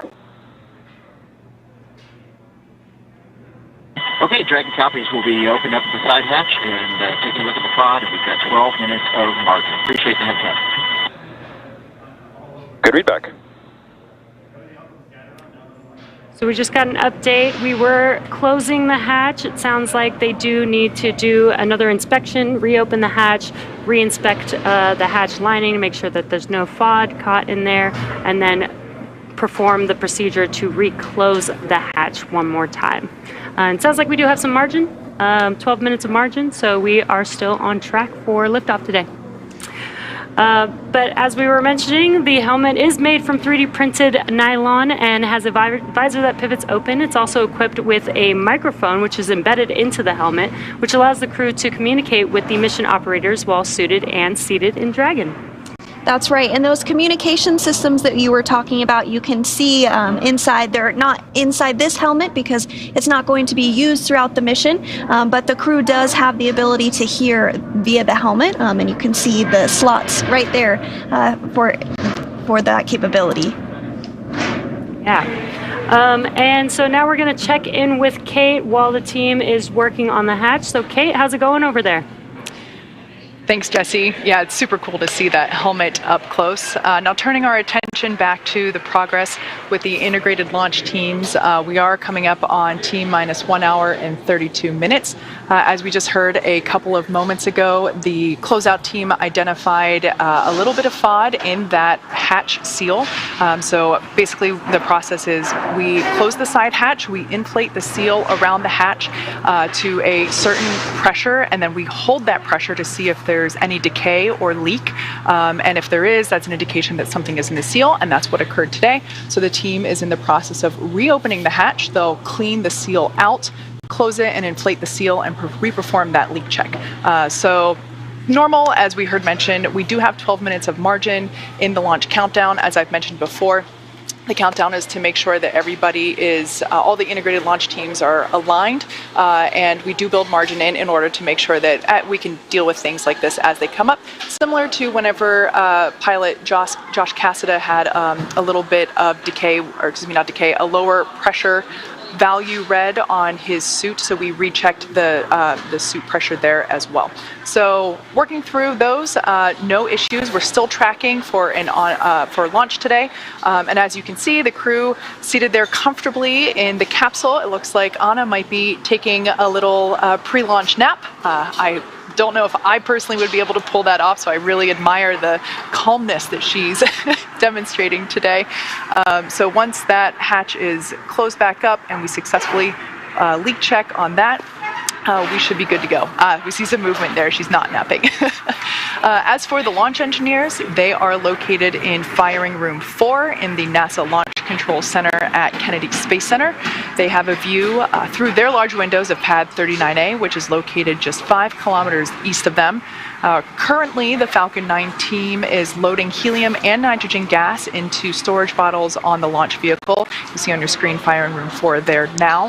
RF checkouts are now also complete, and the final review of vehicle testing performed earlier today is underway. So the SpaceX chief engineer, who for this mission is Dan Alex, he will check in with the team at T-minus 80 minutes to verify that we are good to continue with the countdown.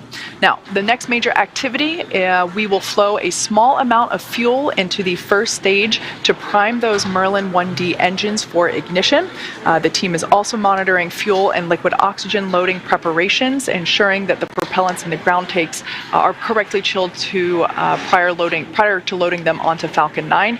Propellant load will begin at T-minus 35 minutes. Now at just under T-minus 1 hour and 30 minutes ourselves, the weather continues to be green. As you can see, beautiful clear day at Pad 39A, but we are of course monitoring weather at downrange as well, and that continues to look good, and the range remains green and ready to support. So all that being said, we are on track to launch in under an hour and a half from now, and we are certainly getting excited here in Hawthorne. With that, let's turn it back over to Daryl and Bob at Kennedy Space Center. How's it going over there, guys? All right, thank you very much, Kate, and we continue to monitor the work that the closeout team is doing right there, rechecking the seal to Dragon between the hatch and the spacecraft. And there you can see the techs making that inspection now, taking a light around it. They had the hatch closed, but reopened it after doing the side hatch leak check And Bob, it was interesting. We were talking about this just briefly before Kate threw to us, and there's a way they can check that seal to see if there's any FOD in it. And I thought it was interesting how they do that. Yes, Daryl, Kate gave a great explanation of that process just a couple minutes ago. But what they do is they need to find a way, of course, before you get into space to make sure that the integrity of that seal is good. And so what they do is they're able to inflate a small portion, a small volume, to ensure that they do have a good pressurization on the sides of that seal.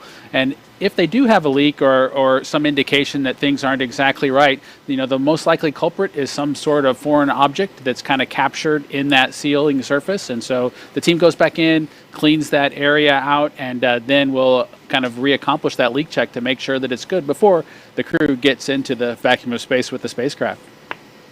And you can see they've wrapped up that process of inspecting, cleaning, and documenting the seal, and now they've reclosed the side hatch to Crew Dragon with our Crew 5 astronauts inside, and they'll start sealing up the hatch now. We'll keep monitoring the action and let you know what's going on. And Dragon, for a quick update, the closeout team was able to open the side hatch and remove the hair that they identified as FOD. They've closed the side hatch and are stepping into their leak checks right now. We are right on schedule for launch today. Dragon copies. That's great news, and we're standing by for that leak check. Thanks. Okay, well, there you heard confirmation that they found what it was. And real quick, Bob, before we throw it to an interview, a hair was identified.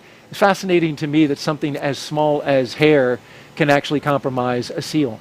Yes, it's really important that that area is super pristine, and like we talked about a little bit earlier, that hatch is going to be closed for 6 months as they make their way into orbit, and then won't get open until they come back and are on aboard the recovery ship. Ground is going to be commencing a health check for launch escape system a second time. Expect a momentary flight computer state change, followed by that transition back to pad hatch closed. Dragon copies. We'll expect it again prior to going back to pad hatch closed. Thanks. Good readback.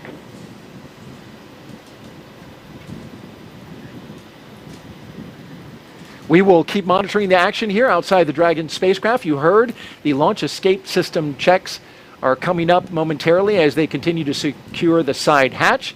In the meantime, let's go out to Megan Cruz, who has a very special guest. Lieutenant General Thomas Stafford, one of the 24 astronauts we sent to the moon. Megan. Yes, Daryl, I'm very excited to have the Lieutenant General here with me today. I mean, I'm so honored to be sitting next to you here. I wanted to ask you, is this your first crewed launch that you've seen? Oh, no, Megan.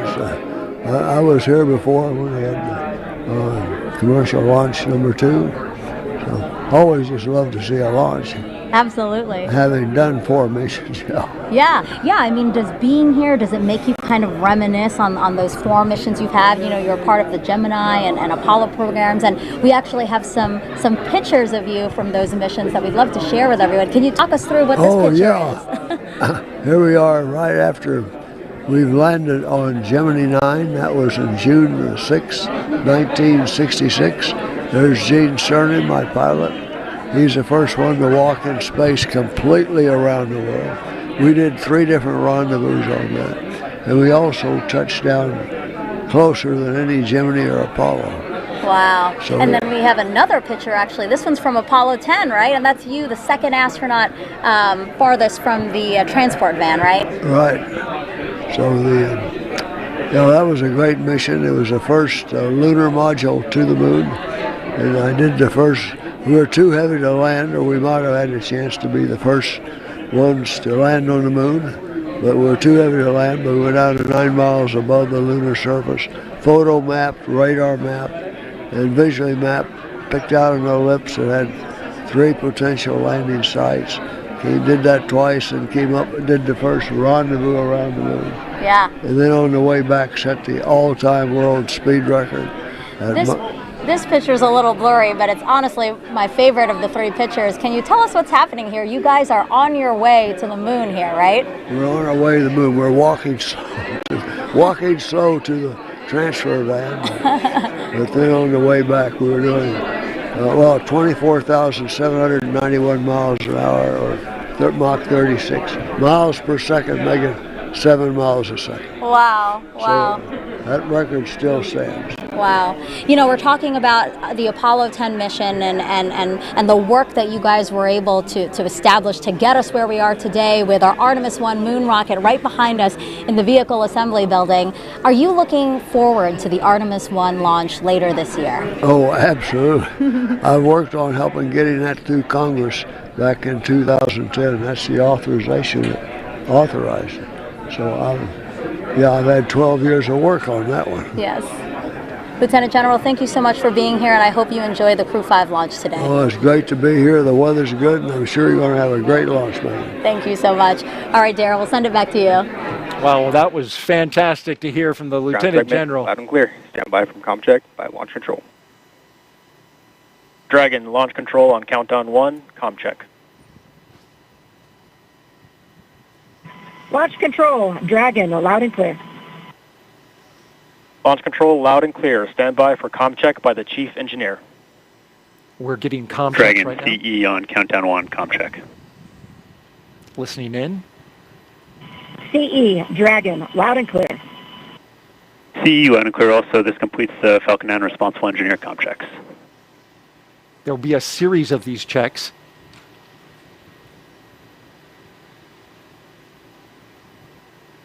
Establishing a number of communication paths to the crew from launch control. Want to just update you really quick. We got a good side hatch leak check. Again, a good side hatch leak check after some FOD was found that compromised it following the first closure. Teams went back in, opened the hatch, cleaned off the seal, shut the hatch back, rechecked the seal, and we are good to go. Again, good side hatch leak check, and we're moving forward now with the comm checks. The SpaceX team working quickly. They had 12 minutes of margin. They whittled that down to about 3 or 4 minutes. And so great job by them. Tackling that issue that can pop up as you're preparing to launch a spacecraft to the International Space Station. There's the Falcon 9 rocket on the pad with the Dragon spacecraft atop. We've got a beautiful day. Nice skies above.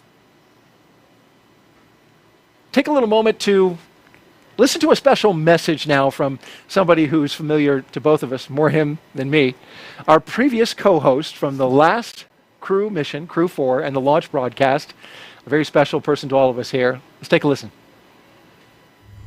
Hello, husband. It looks like you're doing a great job with the launch commentary. Keep up the great work. It seems like all those tips that I gave you are paying off. A couple of things I forgot to mention, though. You should probably share some of your snacks with Darryl because he does get a little hangry if he doesn't get enough to eat. And also, it's important as the co-host to make sure you laugh and smile at all of his jokes. It makes him feel really good. Actually, there's a couple other people in the family that want to say hello to you as well. Just give me 1 second. Do a good job, Daddy, or else I will find new ways to motivate you.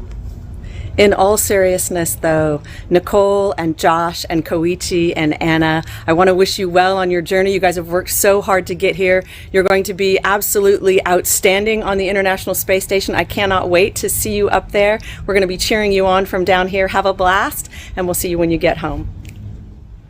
What a beautiful message. She's so good with the camera and giving the message. Thank you so much to Megan MacArthur for saying that. By the way, I've taken care of myself. I've got my food here. But it's so good to see her, and you're a little touched by her message. No, it was absolutely great to see my wife, of course, our dog Shadow, who arrived in our family after we returned from the Demo 2 mission. You know, my son requested Dragon approval. SpaceX, we just had a good side hatch leak check. My son requested approval Dragon copies. That is great news. to have a dog when the mission was accomplished, and so that was pretty cool to have the dog included. And of course, Darth Vader making a guest appearance, and not something that I expected, but that costume has a little bit of history. We surprised Megan during the mission on board her time on Space Station with that costume, and surprisingly, she found one on board Space Station to surprise us right back. How about that? And he's using the dark side of the Force at the moment. He's going to motivate an answer out of you. He may have heard that line from both his mother and myself as we try to work through elementary school. Well, a nice moment there. Thank you, Megan, for doing that. And I'll make sure Bob laughs at my jokes, or maybe I need to just tell better jokes. That's what it is. Hey, we want to catch you up on the action. We did have some FOD that was found in the seal in the side hatch, and that was removed. The SpaceX team working quickly to get that removed and cleared. They resealed the hatch and repressurized it, and we have confirmation just heard minutes ago of a good side leak hatch check, and so the team is moving forward. The beautiful shot of Dragon as we look out over the Atlantic. We've got some social media questions, and we asked you to submit them.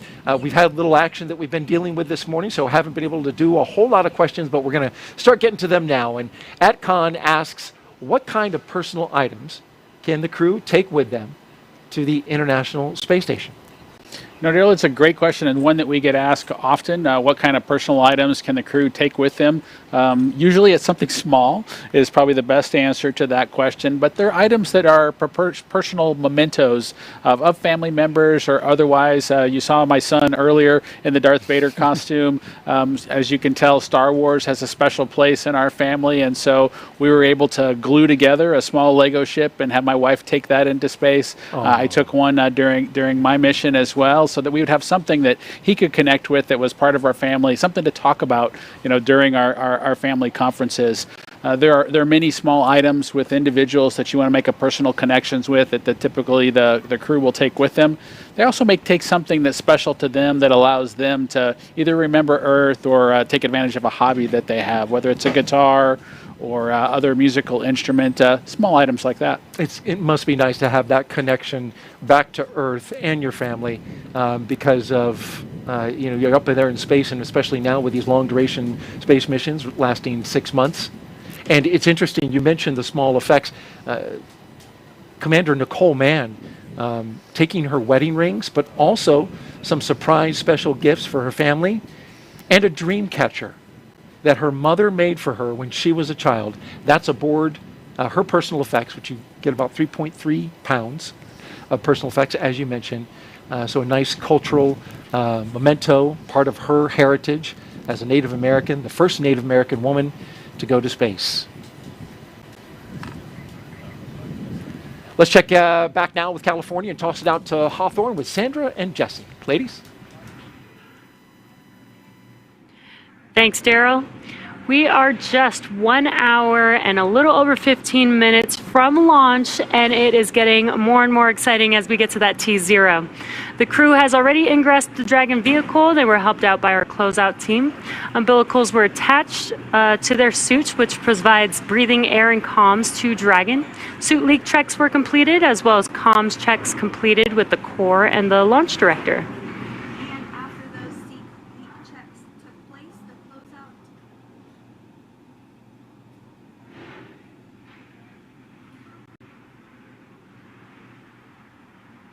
And after those suit leak checks, the closeout team was able to close and seal the hatch. We just got confirmation that we did have a good leak check. During the first round of closing the hatch, they did find a piece of FOD. It was a piece of hair. We were able to open it back up, remove the FOD, and close the hatch, and then completed that seal check. And now the closeout team is just wrapping up. And once they wrap up in that white room, they will depart the white room, and those final weather checks will be coming up soon, which will be necessary before a final go, no go. And there you can see the closeout team there on your screen. Again, just wrapping up the final procedures for hatch closure there. So let's check back in with Houston for a status on the team supporting the space station on their readiness for launch. Shaniqua, how's it going? Thanks, Jesse. The team here in Mission Control Houston has polled that they are go for the launch. The International Space Station and its onboard crew are ready for Crew 5 astronauts to lift off. When Flight Director Greg Whitney polled his team, he was asking the flight controllers who work on all the different systems on board the space station if their focus areas were online and working properly. This includes life support systems, proper communication links, computers that allow us to command the station on board and their subsystems, and our ability to maneuver the space station are fully functional. The crew in orbit is awake and just finished their midday meals. They will start crew arrival preparations shortly, making sure they are ready to receive the new crew tomorrow. Mission Control Houston will continue monitoring the mission as we check off milestones for today's flight. In the meantime, I'll send it back over to Hawthorne. The International Space Station Flight Control Room is ready for launch. Sandra? Thanks, Shaniqua. That's great news. And while Crew 5 is launching today, just a few months ago, we were launching another crew to the International Space Station. That is, of course, Crew 4, who launched in April. The Crew 4 astronauts currently on board the International Space Station have spent nearly 6 months conducting scientific research in areas such as materials science, health technologies, and plant science to prepare for human exploration beyond low Earth orbit and to benefit life on Earth. Such research also lays the groundwork for future exploration of the Moon and Mars, starting with the agency's Artemis missions. Dr. Chow Lingren was born in Taipei, Taiwan, but spent most of his childhood overseas in England. He was an instructor and jump master with the U.S. Air Force Academy and also has a doctorate in medicine and served as a NASA flight surgeon. After he was chosen as an astronaut, Lingren flew on Soyuz and spent 141 days in space during Expedition 44 and 45. He has a wife and 3 children and is the commander of Dragon Freedom. And up next is fellow airman Bob Hines. He was born in Fayetteville, North Carolina, and has a wife and 3 daughters. He has a Master of Science in Aerospace Engineering and served 21 years in the U.S. Air Force as a test pilot and as a fighter pilot in the F-15E. He came to NASA as a research pilot where he flew science missions in the WB-57. He's the pilot for NASA's Spacex Crew 4 mission, which has been his first spaceflight. Now, there's a couple mission specialists on board Crew 4, one of which is Jessica Watkins, who considers Lafayette, Colorado her hometown. A talented rugby player in college, her team won the national championship in 2008. Watkins was a postdoctoral fellow in the Division of Geological and Planetary Sciences at the California Institute of Technology. She completed several internships with NASA, including one testing systems designs for the Mars Perseverance mission at JPL. She became an astronaut in 2017, and just like Bob, Crew 4 was her first flight to space. And the second mission specialist is Samantha Cristoforetti. She was born in Milan, Italy, but now lives in Cologne, Germany with her partner and 2 children. In 2006, she earned her fighter pilot wings and flew the AMX attack fighter at a base in Italy. In 2013, Cristoforetti launched into space aboard a Soyuz for a long-duration spaceflight to the International Space Station. And several years later, she was awarded the Knight Grand Cross of the Order of Merit from the President of Italy. Crew 4 was her second spaceflight. This 4-person crew is currently preparing for Crew 5's arrival and also their return back to Earth just days from now. And while Crew 4 was on board, they received a visit from another Dragon. SpaceX's 25th resupply mission to the International Space Station launched on July 14th, carrying over 5,800 pounds of science, research, hardware, and other crew supplies to the orbiting laboratory. Dragon stayed on station for a little over a month before being packed with critical research and hardware to be analyzed after a safe splashdown off the coast of Florida on August 20th. Now let's head over to Daryl at Kennedy Space Center. Daryl, how are you guys doing over there?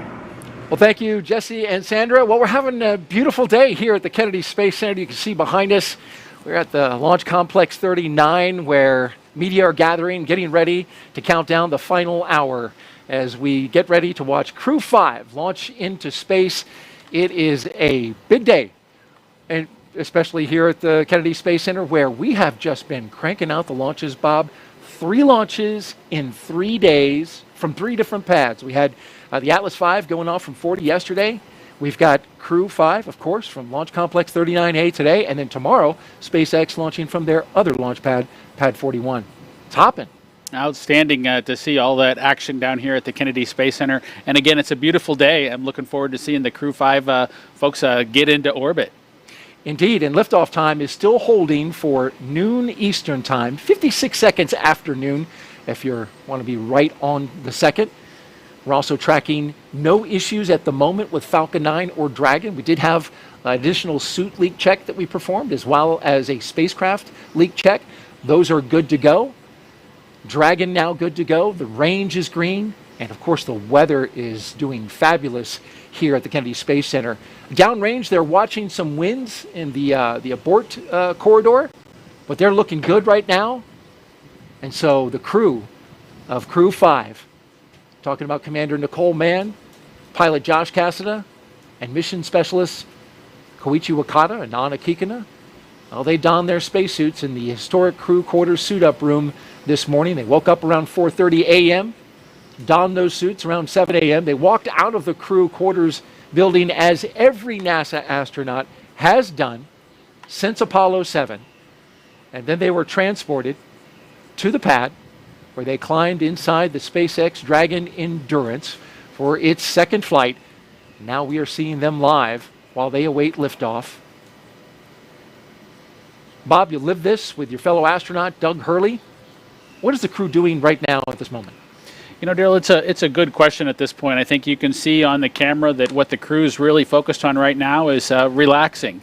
You know, they've had a hectic morning, if you will, one that's very well scripted, one that's very well controlled, but one that causes them to need to be on schedule through all the individual milestones leading up to launch. That part's behind them now, and they're taking a chance to relax and catch their breath before the tanking operations begin here in just a few minutes. Indeed, tanking coming up, as well as the launch escape system checkout and the arming that will follow. The rocket is on the pad, ready to go. And over the next hour, we will conduct a series of polls to get ready for launch. The crew will also, as I mentioned, they'll be arming that launch escape system, and then the fueling of Falcon 9 will begin. Let's talk a little bit about the details of today's flight. Launch, of course, as we mentioned, set for just a few seconds after noon, a little more than an hour from now.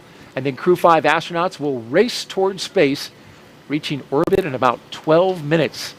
That's followed by a roughly 29-hour flight to dock with the International Space Station, one of the longer transit times to the ISS. And then that docking will happen at 4:57 p.m. Eastern Time tomorrow. And of course, we'll have coverage of that. A quick history of NASA's Commercial Crew program. It all began with the first successful and historic test flight of Crew Dragon. The closeout team has departed the crew arm, and with that, ground is going to cycle the orbit tank isolation valves to equalize low flow pressure. Dragon tap. All right, they're cycling the valve there, and as well, closeout team is now departing that location that you see, 39A.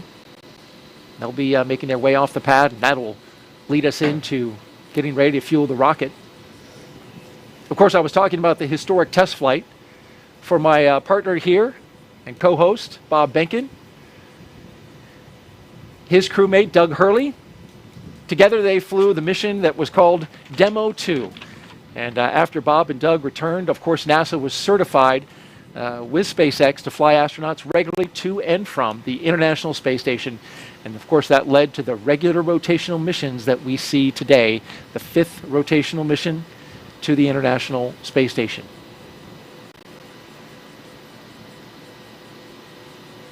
Let's check in now with Kate Tice in California.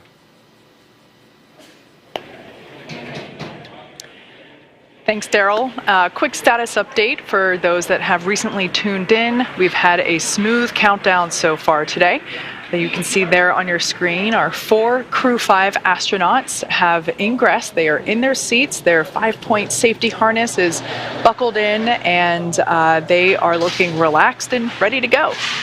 They ingressed about an hour and 45 minutes ago, and the teams have completed the required comm checks, the suit leak checks, the side hatch closure, and its associated leak check. We did have to redo that leak check as a piece of FOD was found in the seal. So we opened the hatch back up, cleared out the seal, cleaned it, and then closed the hatch again and reperformed that leak check, and we got good leak check there.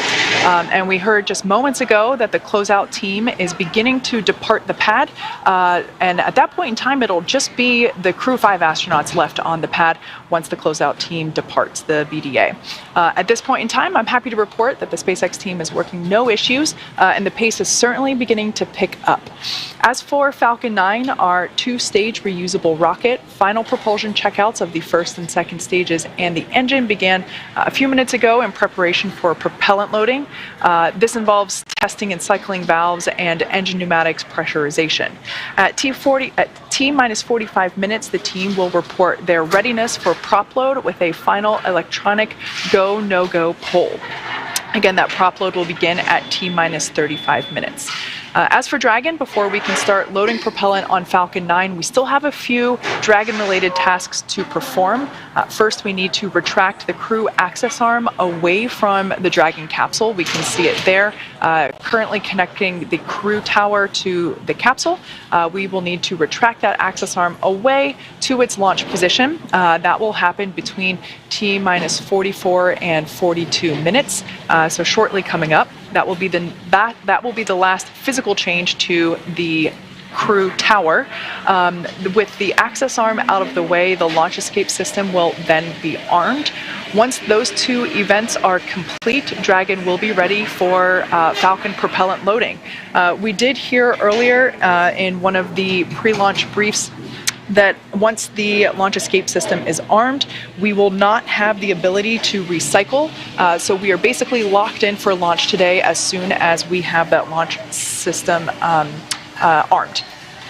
As for weather, we will also verify with the launch weather officer that all the weather meets all of the associated constraints, including items such as wind speed, lightning, and precipitation. Looks like with those beautiful blue sky behind Falcon and barely any clouds, we don't think rain is going to be an issue, nor lightning. Now, we do expect acceptable weather conditions for launch, both at surface level and upper altitudes. As I mentioned earlier, we have been watching those downrange winds, and they continue to trend favorably. So everything green there.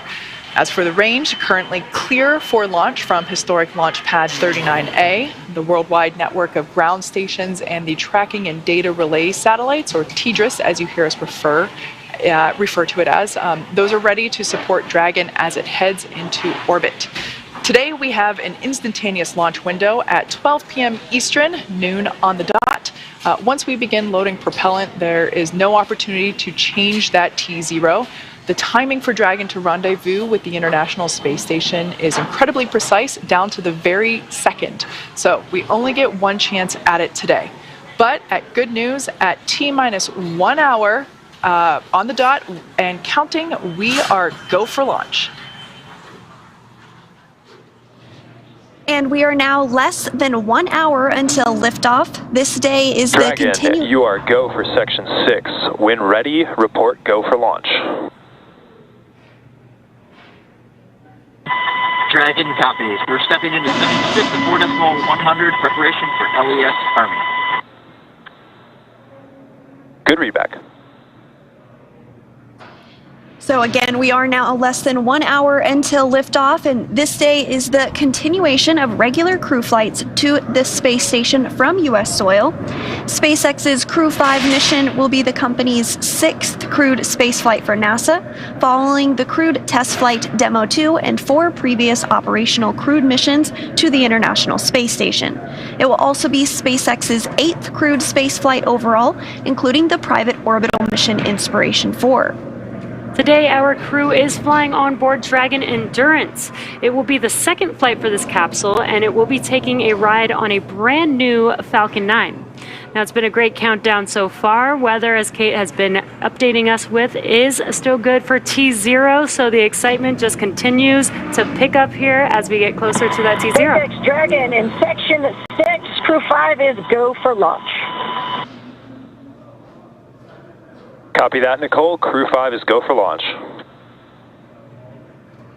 And you just heard it yourself, Crew 5 is go for launch, another exciting milestone. We did start our coverage earlier today with the crew heading to the launch pad, and prior to that, the SpaceX team did help the crew put on their spacesuits and conduct initial checkouts before crew walkout. Crew walkout was where Nicole Mann, Josh Cassada, Koichi Wakata, and Anya Kikina gave final goodbyes with friends and family gathered outside the operations and checkout building before they began that roughly 20-minute ride to pad 39A. And we were able to watch the crew as they boarded their Teslas and headed down the NASA Causeway, headed towards the launch pad. And once they arrived at the pad, the crew took a moment to enjoy the view of the vehicle as that they will be taking flight on this afternoon, and then headed up the fixed service structure to begin a process known as crew ingress, where the astronauts entered the Dragon spacecraft. The SpaceX team then performed a series of checks to ensure the suits, seats, and vehicle interactions were all functioning properly. And a short time ago, the team did close out Dragon's hatch, and the crew is safely inside. So with less than an hour to go until liftoff, things will continue to pick up as we get close to the go, no-go pole to arm the launch escape system and begin propellant loading. The crew pull for readiness was completed at the T-minus 60-minute mark, and the Dragon pull for prop load is coming up here at T-minus 55 minutes. After that, at T-minus 45 minutes, will be an internal mission control Hawthorne pull, and then the launch director's pull for propellant loading. When we get to about T-minus 40 minutes, the crew access arm will retract, and the crew will get the call to close their visors and to arm the launch escape system. Now, this is the automated safety system in place that can fire the 8 Super Draco thrusters on Dragon to quickly separate the crew from the rocket, either on the pad or during the flight on the ride uphill. And then once we reach about T-minus 35 minutes, propellant loading for the Falcon 9 will begin.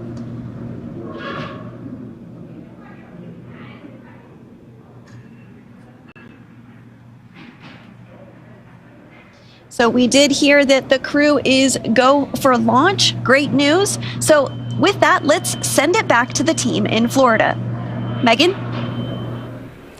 Great news, guys. So yeah, now I'm joined with Brian Onyate, but I'm going to have him say his title because I think I'm going to mess it up. So you say what you are. Sure. Good morning. Yeah, I'm the Chief of the Utilization and Life Sciences Office here at Kennedy Space Center. Yeah, it was a little long. I was like, I'm going to have him say it. Yep, long title. So I wanted to talk to you about how NASA has been studying plant growth and microgravity for many years now. So tell us about the 2 experiments that Crew 5 is going to be working on while they're on station. Sure. We have 2 experiments going up. One is more of a plant research experiment. We call it Plant Habitat 03.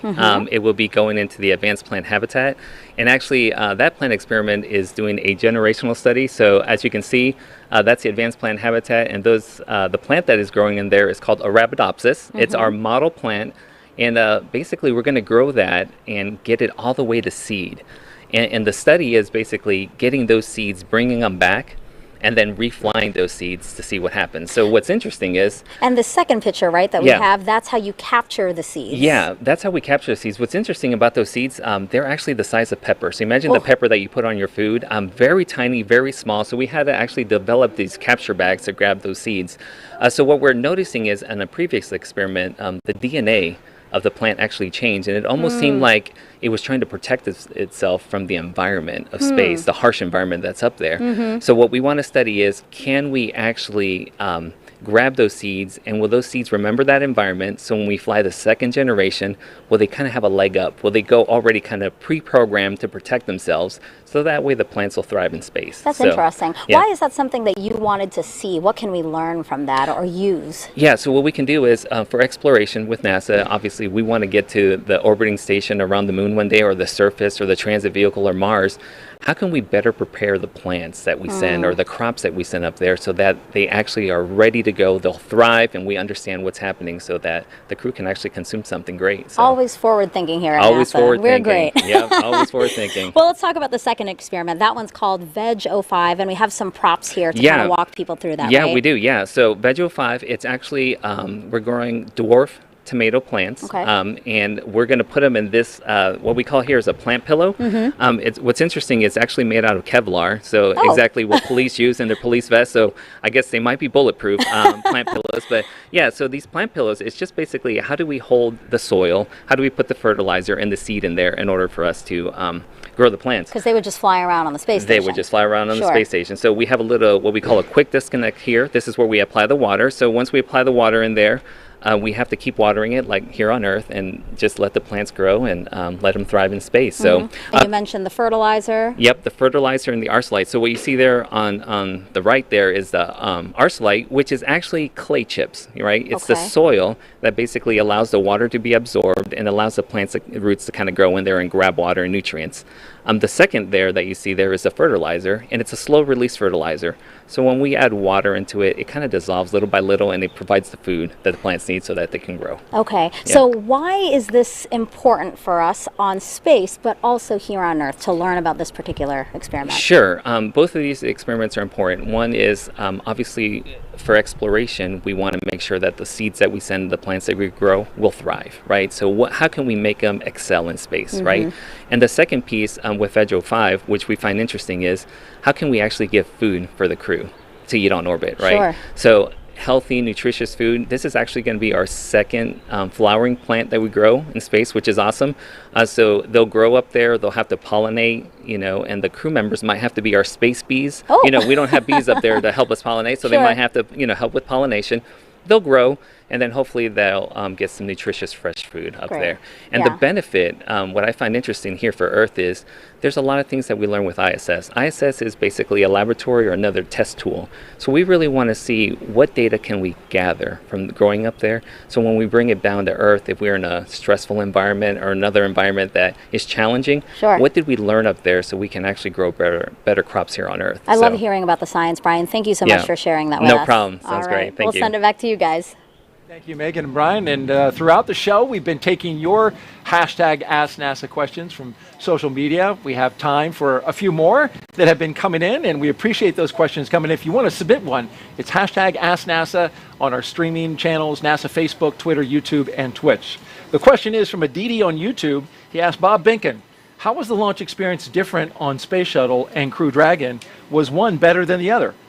No, it's a great question, Daryl. We often get asked which vehicle is better, which one we love the most, and from my perspective, I loved them both. I had a great opportunity to fly and build space station with the space shuttle, but then rotate as a crew member with the Dragon on a modern spacecraft. That was a really neat aspect to see something that was kind of built in the 21st century versus something that was built, in almost the middle of the 20th century. If you look back at the technology that was on board the shuttle, just super excited to have an opportunity to fly on such a cool modern new ship. And now, next question at Mike Mangano. I hope I'm pronouncing that correctly. Asked, and this is a fitting question for you, Bob. Did the NASA astronauts who fly the Dragon capsule help in the design of the capsule? Why, yes, they did, and that was you. It was an interesting experience, I think, for both Doug and I to have the opportunity to not only fly on a new spacecraft, but be a part of shaping it for crews to come forward. And I think as we went through that process, the SpaceX team really learned how to work with us and how to take our inputs and incorporate them into design whenever they could, and explain to us when they couldn't, because everything that we wanted they couldn't necessarily do.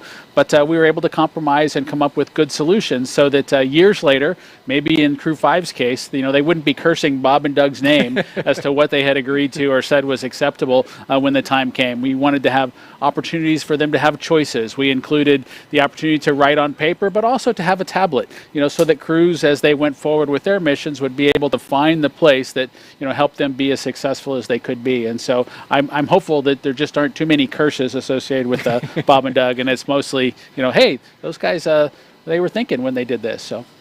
And we've had good results so far with 4 launches and the 5th today. Our next question comes from @morearts.com. If the astronaut schedule shifts during docking activities, does their schedule shift later in the day or the next morning. You know what? We do know that the ISS crew is sleep shifting in order to accommodate this crew.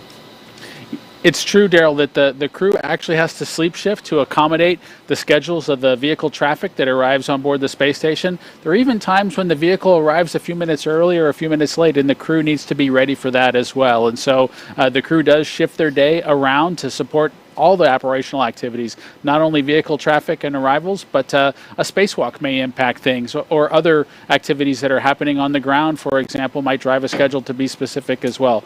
But the crew's given time to recover after each of those sleep shifts. Very good.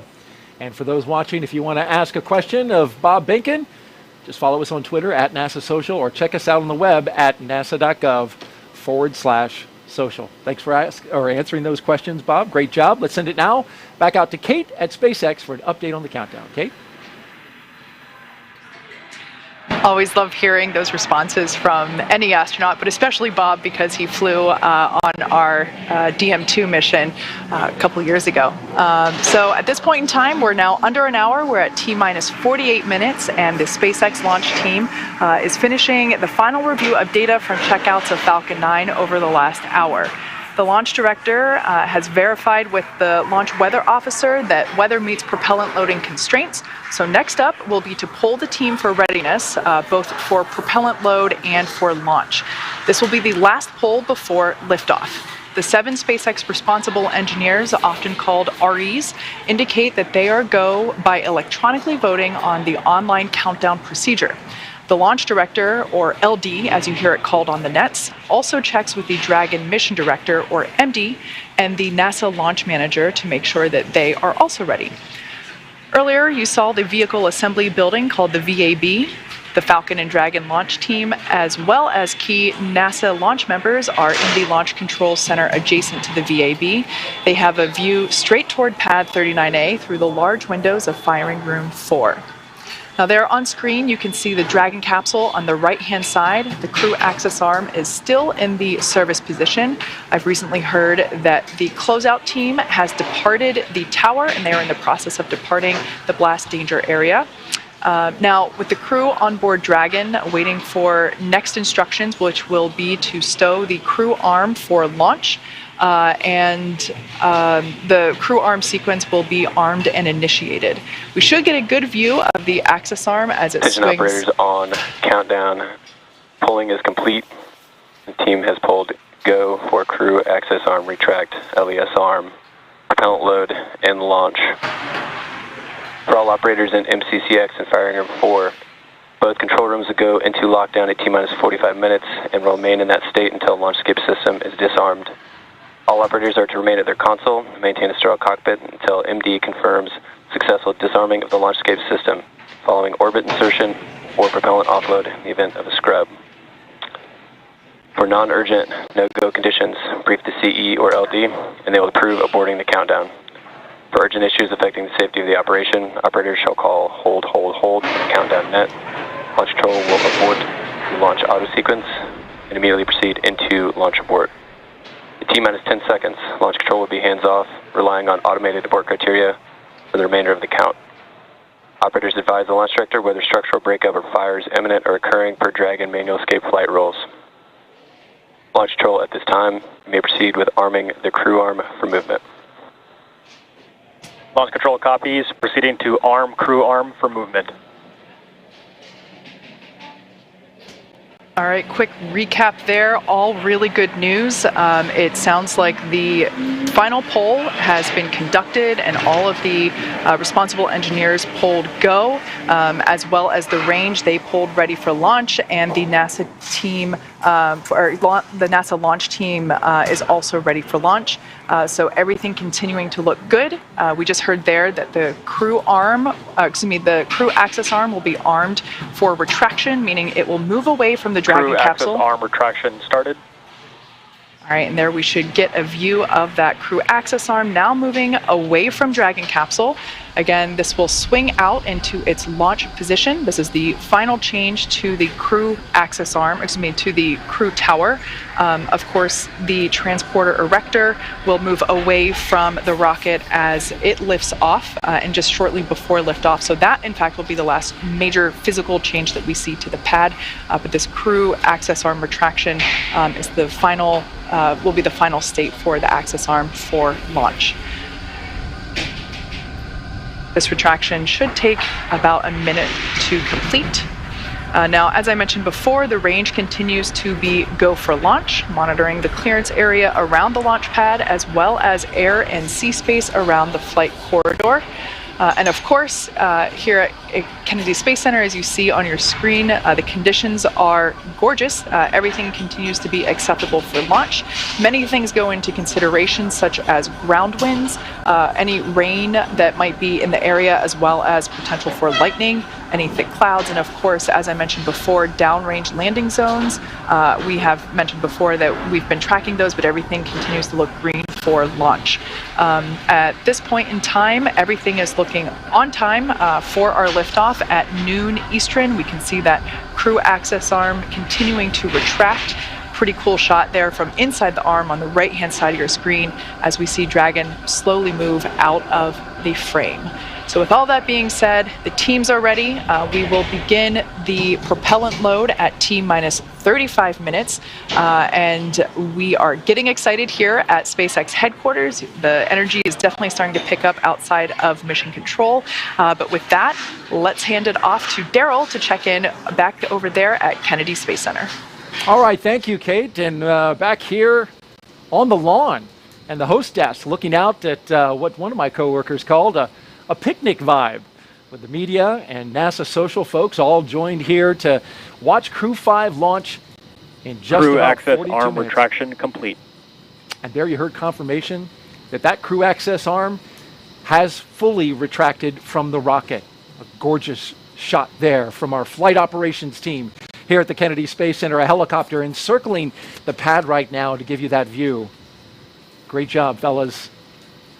T-minus 42 minutes and counting as we zip around Launch Complex 39A. The background, the launch tower for Dragon, and in the foreground, a Starship launch tower under construction. Up next, we're looking at the launch escape system getting ready to arm, and of course that comes right before we start loading propellant. We're expecting to hear those call outs in just a bit. On a beautiful bluebird day at the Kennedy Space Center. Our crew 5, is in their seats at the very top of that rocket, inside the capsule Endurance, making its second flight. There they are, from left to right. Cosmonaut Anna Kikina, Josh Cassada, Nicole Mann, and Koichi Wakata. And Daryl, they're getting into position to begin their procedure that'll have them arming that launch escape system that you mentioned. They'll be able to hear some clicking of valves and follow along on their display screen as once they've kicked off that procedure, as the vehicle kind of catches up and completes that arming sequence. And as you know, once the fueling operations begin, the crew has to be ready to potentially launch somewhere if there was some sort of a problem. And so that launch escape system needs to be in place and armed in preparation for that fueling operation to begin. That system will stay armed throughout the ascent phase until the crew is actually safely in orbit, allowing them a safe way to escape from the Falcon 9 rocket should there be any sort of a problem with the vehicle. And we're expecting to see the astronauts close their visors and arm the launch escape system that you just talked about, Bob, here in a little over a minute. We'll get the call out from the launch team. You'll also see them ensure that their feet are in the appropriate locked-in position, their straps are tight, because again, should that system be required, they might be going for a pretty significant dynamic ride. But of course, we don't expect that to happen today. but they'll have that system in place just in case as the appropriate safety measure. Yeah, Bob, that launch escape system, powered by Super Draco engines, capable of moving Dragon a half a mile in just 7.5 seconds, which is equivalent to a peak velocity of 436 miles per hour. I know you know this system well. You were very much briefed and very aware of its capabilities. You want to be able to not only get off the launch pad, but also get off the rocket while in flight. So it's got to move fast. Absolutely, Daryl. And for shuttle systems, the crew would really have to do a lot of manual activities to steer the vehicle through the appropriate escape or abort scenarios, as we talked about them in those days. But this system is highly automated, and the crew primarily follows along with its operations. Dragon, you are go for Section 7 of 4.100 to close visors and arm the launch escape system.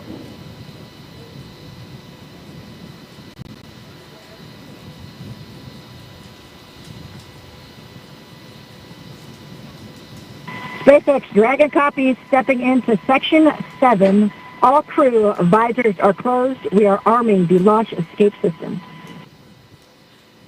SpaceX copies all. That's Commander Nicole Mann reporting back and confirming their visors are closed and they are ready to arm the launch escape system.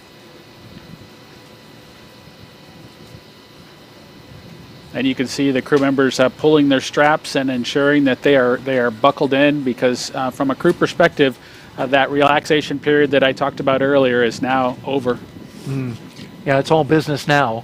Want to make sure that you're in your seat, firm and tight for the operation of fueling.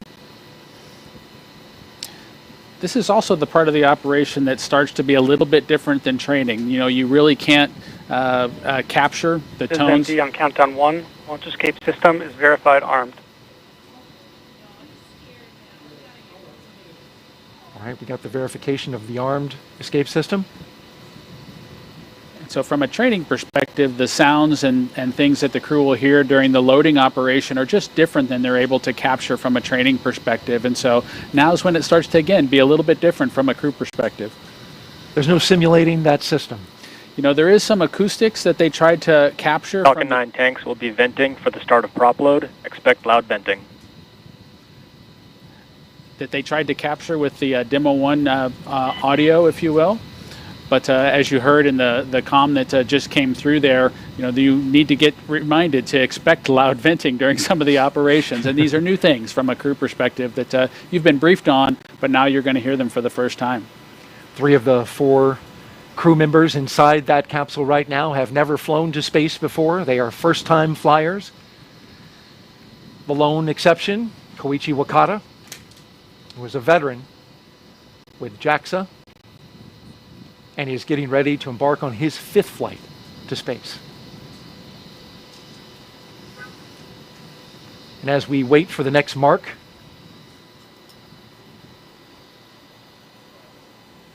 the crew's experience, whether it's a space shuttle or a Soyuz or the Dragon vehicle or Starliner or Artemis, as we move towards that, these experiences are all slightly different. And so I'm excited to hear, Koichi's discussion as he tries to balance and describe all 3 of them side by side when he gets back from this mission. We'd love to hear him talk about the comparisons.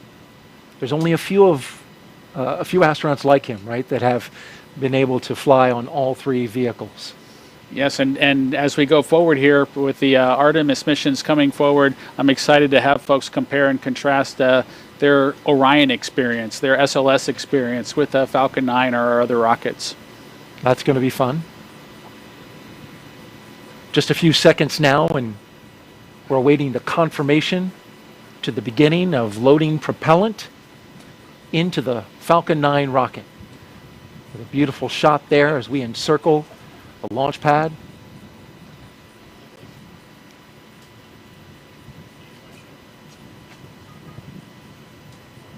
Just a few more seconds until that call out.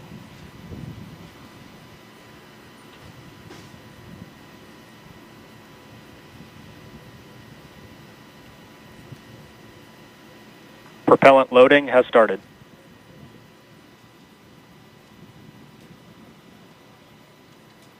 And so it begins. The loading of propellant aboard the Falcon 9 rocket, liquid oxygen and RP1. Got your propellant and your oxidizer, which blended together make quite the combustion. Millions of pounds of thrust to get Crew 5 into space. You know, there are a lot of details to that operation, Daryl, with each of the stages, and as you mentioned, the oxidizer and the fuel both needing to be loaded, and so the crew will follow along with that carefully as the loading operation commences. If there was any reason for them to need to stop that operation, the crew would expect that propellant loading to kind of be backed out and reversed, and so they'll want to understand the state of that fueling operation going forward, just in case they had to back out of it. And we got a social question now from @Grant B117, who asks, how long does it take to complete the fueling operations? You know, it's a great question, Daryl, and they started it at 35 minutes because that's really, prior to liftoff, because that's how long it takes for the loading operations to kind of get executed. The crew goes through the process, the ground team, of loading that propellant, ensuring that they get the proper commodities on board. The actual sequencing of things might be affected a little bit by the temperature on a given day, but they have that process well monitored, and they begin at 35 minutes because that's how long it takes to get the rocket all fueled up. Thank you for asking, or for answering those questions, and to you out there for asking the questions. Keep them coming. #AskNASA on our various social platforms. And again, now that fueling for Falcon 9 has started, that means the 8 Super Draco engines inside Crew Dragon are ready, if needed, to launch the capsule away from Falcon 9 in an instant, should there be any kind of emergency associated with the rocket or the pad. The NASA and SpaceX teams have trained extensively for exactly that type of contingency. And so now let's go over to Kate Tice at SpaceX headquarters in Hawthorne for another operations update. Kate? Thanks, Daryl. You can probably tell by the background noise that things are starting to get more exciting now that we're just practically 30 minutes away from launch of Crew 5, certainly counting down the final minutes. Everything's still looking good for Falcon 9 and Dragon. With that launch escape system now armed, we are heading for an on-time launch just 32 minutes from now. As you saw, Falcon 9 propellant load began right on time at T-minus 35 minutes. The first and second stages of Falcon 9 are each loaded with 2 liquid propellants. One is fuel, which is loaded into a tank at the bottom of each stage, and the other is an oxidizer, and that's loaded into a tank at the top of each stage. The fuel that we use to power the Merlin engines is a refined kerosene referred to as RP1, or Rocket Propellant 1. The oxidizer loaded on each stage is a densified liquid oxygen, or LOX. Densified means that it's kept much colder than typical for launch vehicles, and it takes up less volume. And as such, this allows for more oxidizer to be loaded into the first and second stages.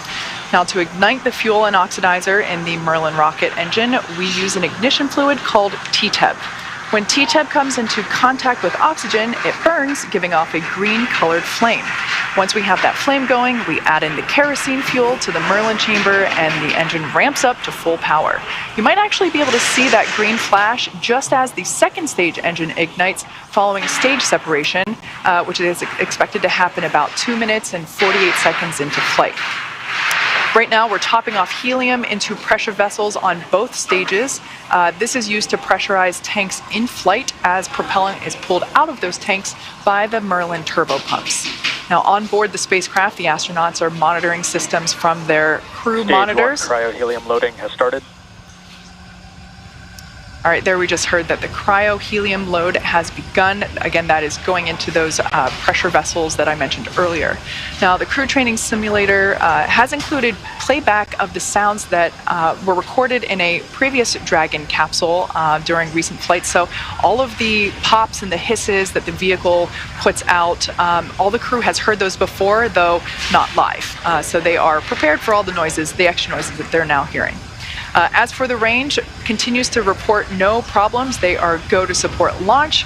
Weather also clearly looking great. I think we're actually seeing even fewer clouds than we were about 20 minutes ago. We had a less than 10% chance or probability of violation of our weather constraints, also known as a POV. So that's really good. That is for the launch site conditions. We are also tracking downrange weather conditions as well as launch sites around the world in the unlikely event that Dragon needs to escape. Now, as a reminder, today we have an instantaneous launch time because we're heading to the International Space Station. So at this point in time, if we hear a hold for any reason, we will have to stand down and target our backup launch opportunity, which is tomorrow, just under 24 hours from today's planned launch. At this point in time, at just under T-minus 30 minutes till launch, let's turn it back over to Jesse and Sandra for an overview of what's to come until liftoff. Great. Thanks, Kate. Always great to hear that we've got good weather and it looks beautiful over there at KSC. For Crew 5, the astronauts' flight to station will take about 29 hours. And as we await T0 in just about 28 minutes from now, the ground operations team is doing a series of system checks to make sure both Dragon and Falcon 9 are ready for launch. You're looking at a live view of our teams at the Cape as they prepare for liftoff. And as we wait for the launch clock to hit 0, we want to give you an overview of what the ascent portion of the mission will look like. Now, once we hit T0 and a successful launch occurs, we will watch Falcon 9 and Dragon lift off from historic launch pad 39A and make their ascent. About 50 seconds into flight, Falcon's 9 engines will throttle down to help pass through the period of a maximum dynamic pressure on the rocket, or what we typically refer to as max Q. At this point in time, the vehicle will be going supersonic. And once we're through the period of maximum dynamic pressure, we can throttle up our 9 Merlin engines again. From there, at about 2.5 minutes into flight, we have a series of 3 events that will happen in rapid succession. The first is MECO, or main engine cutoff, and this is where all 9 Merlin 1D engines shut off in preparation for stage separation, which is, of course, our second event. This is where the first stage detaches from the second stage, and the first stage will make its way back to Earth for landing, while the second stage continues on its journey with the third event, which is SES-1, or second stage engine start number 1, and this is where the MVAC engine lights up and propels the second stage along with our Crew 5 astronauts to orbit. As Stage 2 heads towards its targeted drop-off orbit, Stage 1 will execute 2 burns in order to make its way back down to Earth. The first is the entry burn, and that's where 3 of the 9 M1D engines will reignite and shut down, and this helps to slow the stage down in preparation for entry back into the Earth's atmosphere. While the first stage is heading back to Earth, the second stage will cut off its 1 Merlin engine that was ignited right after stage separation. Once this happens, we will wait for confirmation of a good orbital insertion. About 90 seconds after Dragon gets into orbit, Falcon 9 will land back on Earth. The landing burn is just a single engine burn, powerful enough to bring the vehicle's speed down rapidly in order to touch down on the drone ship at about 9.5 minutes into the mission. While Falcon 9's first stage is landing, Dragon is preparing to separate from the second stage. About 3 minutes after the second stage gets into orbit, we should have a great view of Dragon with its 4-person crew drifting away from the second stage. Once Dragon is a short distance away, it will begin checking out its Draco maneuvering thrusters to make sure Dragon continues to increase separation distance from the second stage. And it is worth noting that these are not the Super Draco engines that would be used during an abort scenario. About 40 seconds after separation, Dragon's nose cone deploy sequence will begin. It will take roughly 4 minutes for the nose cone hooks to unlatch and open, exposing its guidance navigation controls that will help Dragon autonomously fly to the space station. And lastly, once the nose cone is deployed, the remaining Draco thrusters on the forward bulkhead will be checked. From there, over the next... Stage 2 cryo-helium loading has started. From there, over the next 29 hours, Dragon will be in its rendezvous and approach phases, undergoing a number of phasing burns as it makes its way back to station. All that will be coming up soon, but for now, let's check back in with Shaniqua in Mission Control Houston. Shaniqua? Thanks, Sandra. The flight controllers here in Mission Control Houston are laser focused on the onboard systems of the space station, making sure it is ready to receive Dragon vehicle tomorrow. They're also making sure communication links between the station, Dragon, and the ground are working properly. The consensus right now is that everything is proceeding nominally. Teams here in Mission Control Houston, the teams in Hawthorne, and the astronauts aboard the space station will monitor the autonomous docking of the Dragon spacecraft tomorrow evening. They'll perform a series of leak checks, then work to open the hatches both on the Dragon side and inside the space station's pressurized mating adapter. We expect hatch opening to take place around an hour and a half after docking.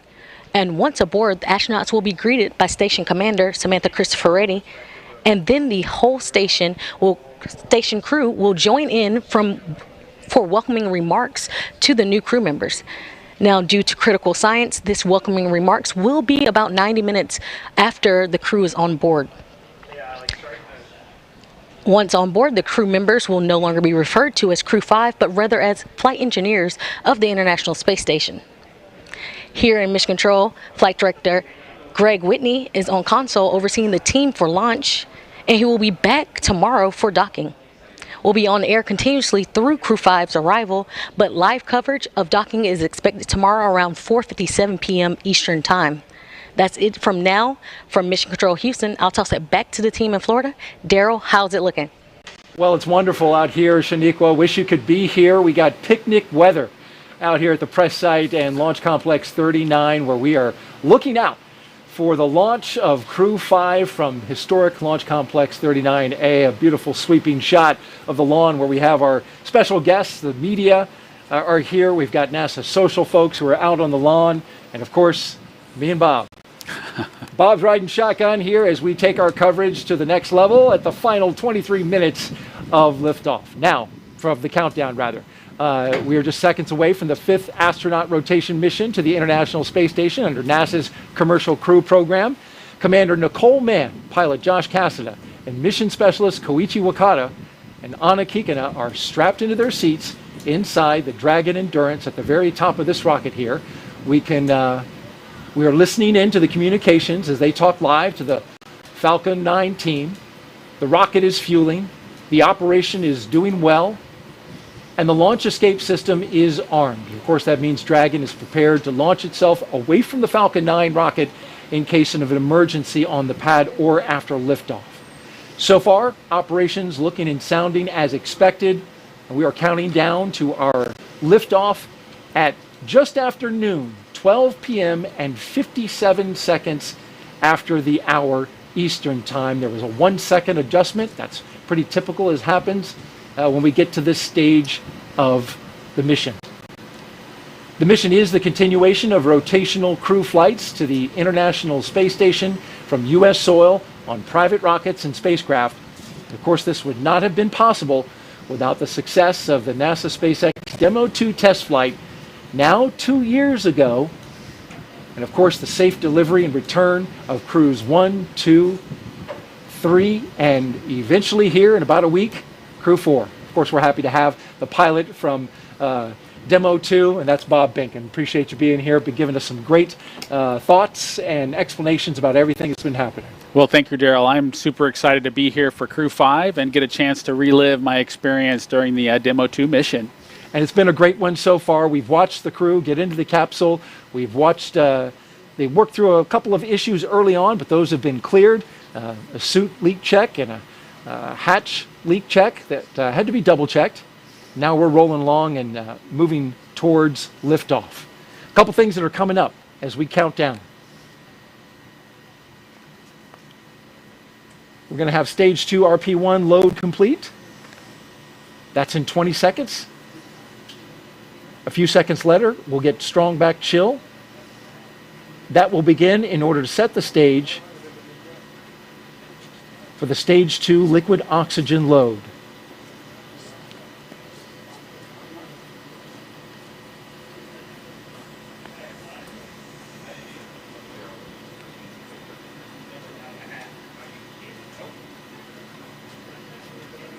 Of course, propellant's load is not an exact science, but once it completes, we'll hear that call out. Stage 2, RP1 load is complete. And there you heard it. Let's talk a little bit about the crew. If you're just joining us, we have a 4-person crew that we call Crew 5, and it's commanded by Nicole Mann.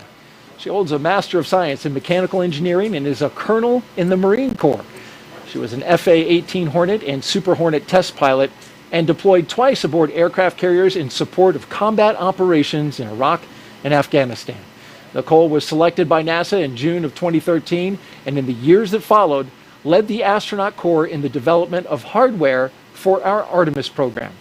Today, the Crew 5 commander will be flying into space for the first time, and once she reaches space, she will be the first Native American woman to stay on station. A historic first for NASA and for her. Absolutely, Daryl. The astronaut corps is widely diverse, and I'm just proud to see Nicole join that crew on board the International Space Station. With her is pilot Josh Cassada. He grew up in Bear Lake, Minnesota. The physicist and U.S. Navy test pilot flew the P-3C and the P-8A, as well as 23 combat missions. He later became an instructor at the U.S. Naval Test Pilot School, which is a path to NASA for military officers. Cassada is one of more than 100 graduates who have become astronauts, going all the way back to the Mercury program. More recently, he served as capsule communicator and mission control, but today he is the pilot aboard Dragon. It's a seat I know well, and I look forward to seeing Josh support Nicole and the rest of the crew on their way towards the International Space Station. The mission specialist now, Koichi Wakata, he's the veteran, a Japanese astronaut who has a doctorate in aerospace engineering. In 1996, he became the first Japanese mission specialist aboard the Space Shuttle Endeavour for STS-72. Altogether, Koichi flew 4 Space Shuttle missions, a Roscosmos Soyuz, and was on a long-duration stay aboard the International Space Station. During his 2-decade career as an astronaut, Koichi has spent 11 months in space. Bob, you spent a fair amount of time in space yourself. It's great to have a veteran aboard. It absolutely is, and in addition to being a veteran, Koichi just has a wonderful personality that I know is just it's key to kind of success on board the space station. Our second mission specialist is Roscosmos cosmonaut Anna Kikina. She graduated from the Novosibirsk State Academy of Water Transport in 2006. In 2012, Anna officially became a candidate for the position of test cosmonaut. Crew 5 will be Anna's first flight into space, along with 2 of her other fellow astronauts. Now, each of these 4 crew members will be part of Expedition 68 once they arrive at the International Space Station. And there you see them there inside Crew Dragon Endurance, the second flight for this Dragon. I want to let you know, if you're here locally, you want to step outside and enjoy the launch, you got a small radio, you can pick us up on VHF radio frequency 146.940 on the megahertz scale, and on UHF radio frequency 444.925 megahertz FM mode. You can hear that all within Brevard County, right here on the beautiful Space Coast. And you can see the Stage 2 LOX load has started. Just got the call out that the Stage 2 LOX load has started, putting that liquid propellant into the second stage.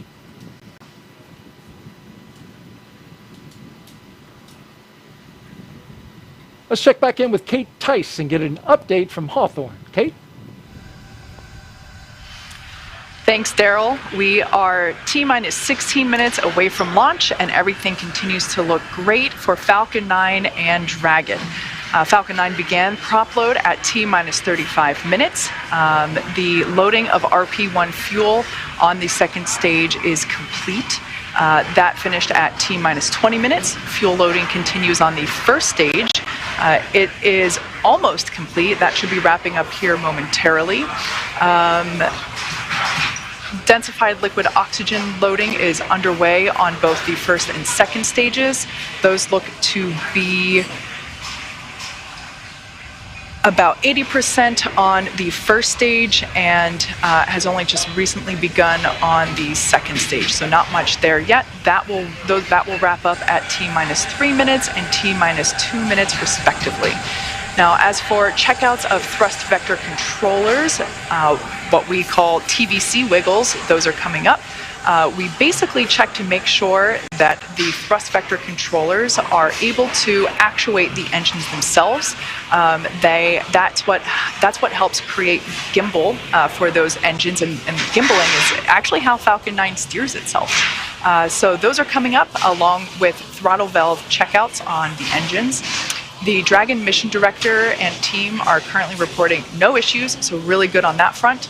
Communication checkouts are complete. The crew access arm is retracted, as we can see there, and the crew is strapped in and ready to go, as you can see there on the right-hand side of your screen.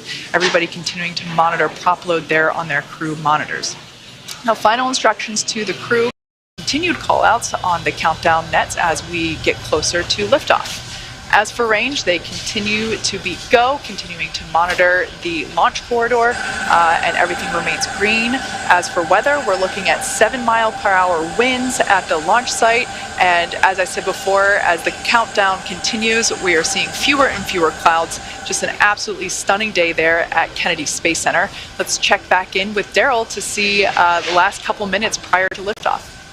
Thanks, Kate, and it really couldn't be more perfect out here weather-wise for a launch. How about that, Bob? It just looks absolutely stunning to look out and see the vehicle ready to go, the crew on board, strapped in. I'm just super excited for them. And there's a view of the countdown clock and the historic American flag that has been standing there since the Space Shuttle program. Now you're looking at a pic of Crew 5. Crew 5 flying aboard the Dragon capsule Endurance, and the booster that you see behind them that they're posing with is a brand new one. Actually was damaged in transit from California to Texas, but it was fixed, repaired. Crew did a great job, the SpaceX team, in getting it all ready. And at the time that Falcon 9 launches Dragon to space, the International Space Station will be 260 statute miles over Australia. Crew 5 will then spend the next 21 hours with Mission Control Team that you see there in Houston, standing by, getting ready for the beginning of this mission. They'll spend 29 hours rather, chasing down the International Space Station for a rendezvous at 4:57 p.m. Eastern Time tomorrow evening. One of the longer transits, Bob. It's true. It's a little bit longer than usual, or average, I would say, as we work towards Crew 5. But as the launch dates shift around, that changes the time that you can actually arrive on Space Station. They've got plenty of consumables, so it should be fun to have some time in space. And when they arrive tomorrow evening, we'll have live coverage on NASA TV of docking, as well as the Crew 5 welcome ceremony at 8:15 p.m. Eastern Time, 7:15 p.m. Central. And some final thoughts, Bob, as we get ready to watch Crew 5 launch into space. You know, my opportunity to sit here and watch Crew 5 go has just been inspiring again to see another vehicle head towards the International Space Station. Again, I'm excited for them, and just hopeful that Nicole, Josh, Koichi, and Anna have just a wonderful mission. I know that they've got a wonderful launch in front of them. Absolutely, and that's what we're rooting for here. And so with T-minus 11 minutes and counting, we're going to spin our chairs around and watch the launch, but we're going to let Kate and the team focus on the pad as we proceed through the final stretch of the countdown. We'll turn it over to Kate Tice at SpaceX headquarters in California to take us through. Take it away, Kate. Thanks, Daryl. As you can probably tell by the background noise, the crowd is definitely growing here at SpaceX headquarters in Hawthorne, California. Certainly one of our company traditions is to watch the launch itself from behind Mission Control, which you see there on your screen. You can see this is Mission Control Hawthorne, or as you sometimes hear referred to as MCCX. And then, of course, a crowd of employees watching from behind. I personally also stand there if I'm not doing the webcast, so I can confirm it's a great spot to watch launch. Like I said, as you can see, the energy is certainly starting to grow now that we're about to hit T-minus 10 minutes. Beautiful view there of Falcon 9 and Dragon on the pad, ready to take Crew 5 to space. did discuss Dragon, SpaceX, confirm crew displays are configured for launch.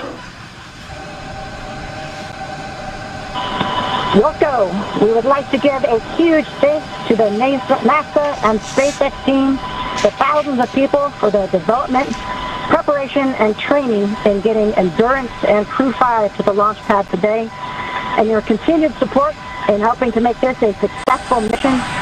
We look forward to joining the rest of our Expedition 68 crew members aboard the International Space Station. And a special thanks on behalf of all the crew to our family and friends. It is your love and support that help make dreams come true. Now let's do this. Crew 5 displays are configured for launch. Copy. And Nicole, Josh, Koichi, and Anna, on behalf of the entire team at SpaceX, good luck, Godspeed, and enjoy the ride. And those words from Nicole Mann, the first female commander of a Dragon, as she thanked the many folks that have helped get them to this point. We're now less than 9 minutes away from launch today. Upon liftoff, you'll hear a number and letter combinations which mark different abort zones throughout the flight, as well as some performance calls. The first two are 1A and 1B, and those signify the first stage and will last up to the very north tip of North Carolina. The next are 2A through 2E, and those will come into play once the second stage kicks in, lasting from the top of North Carolina all the way to the tip of Newfoundland in the northern Atlantic. You'll also hear a spot that is to be avoided, and you might hear Shannon or forward to Shannon, and that actually refers to Shannon, Ireland, meaning they would target off the east coast of Ireland if they were later in that second stage and did need to abort for some reason. So the next major milestone that we're looking towards will come just seconds from now, and that will be when engine chill begins on the first stage of the engine. That's right. So engine chill is basically when we take a little bit of that super chilled, densified liquid oxygen and we flow it through the turbopumps of the Merlin M1D engines on the first stage. This helps to prepare the turbopumps and avoid any thermal shock to the hardware when they see the full flow of liquid oxygen during ignition. We're also expecting the conclusion of prop load for the RP1 on first stage to wrap up at T-minus 6 minutes. LOX load continues to be underway on both first and second stages, again wrapping those at T-minus 3 minutes and 2 minutes. And after that, we'll hear a number of call-outs related to Dragon's flight computer. Some will be Stage 1 engine chill has started. And you did just hear that call out that stage 1 engine chill has begun. Coming up in just about 45 seconds, we should expect to hear that RP1 load is complete. RP1 load is that densified kerosene or rocket fuel that will help propel the crew into orbit. All of that RP1 is loaded into the first stage, and we are standing by to hear that it was loaded into the second stage as well. Again, we expect that to wrap at T-minus 6 minutes. The venting that you see on screen is totally normal. That is just some Stage 1, RP1 load is complete. Great news there that RP1 load is now finished. As I was saying, the venting that you see on the vehicle is totally normal. That's just some of the super chilled densified liquid oxygen just vaporizing as it comes into contact and vents from the vehicle. And coming up, we'll also hear the call for Dragon to configure for terminal count, and then it will be transferred over to internal power. And then we'll hear that propellant tanks on Falcon 9 are getting ready to pressurize, which helps add some additional rigidity and structural support as we get ready for strong back retract. That strong back will retract a couple of degrees at first, and then we will see it swing open completely just shortly or at the moment of liftoff. Falcon 9 tanks will be pressurizing for strong back retract. Right, there's that indication that we are preparing for that strong back retraction. Coming up in just a few seconds, we should hear that Dragon is in terminal count. is in configure for terminal count. All right, there we heard that call. Dragon onboard computers have now taken control of the vehicle. As I mentioned before, first stage LOX or liquid oxygen loading is underway and will wrap up at T-minus 3 minutes. And the second stage will wrap its LOX load at T-minus 2 minutes. Launch teams continue to report no issues and everything remains green and for an on-time launch. Retract has started.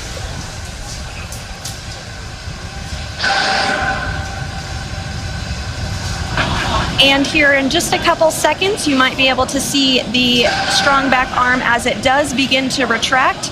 As Kate said, it will recline 2 degrees.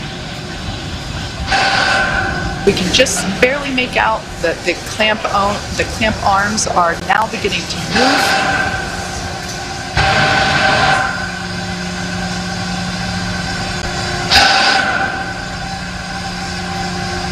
All right, now that those clamp arms are removed, as Sandra said, this will retract by 2 degrees, and then at liftoff, the strong back will retract another to 45 degrees, allowing Falcon 9 to clear.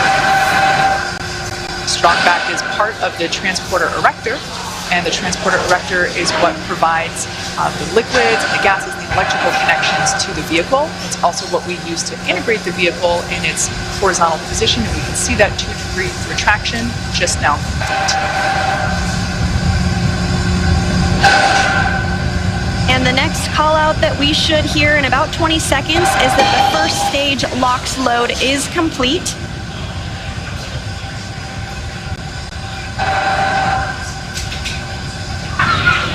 Stage 1 LOX load is complete.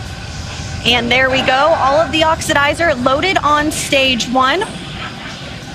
Soon we'll hear that stage 2 LOX load is complete, and that will be the last propellant call out we'll hear today. Now less than 3 minutes until launch. Dragon is in terminal count and is on internal power. All right, there we heard the good news that Dragon is now on internal power.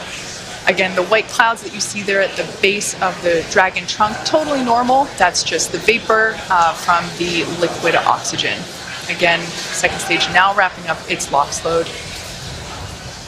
Excuse me, first stage wrapping up its LOX load just a few minutes ago, and now moving toward wrap up of second stage LOX load, which will complete at T-minus 2 minutes. Coming up on 2 minutes until liftoff, standing by for word that stage 2 LOX load has been completed.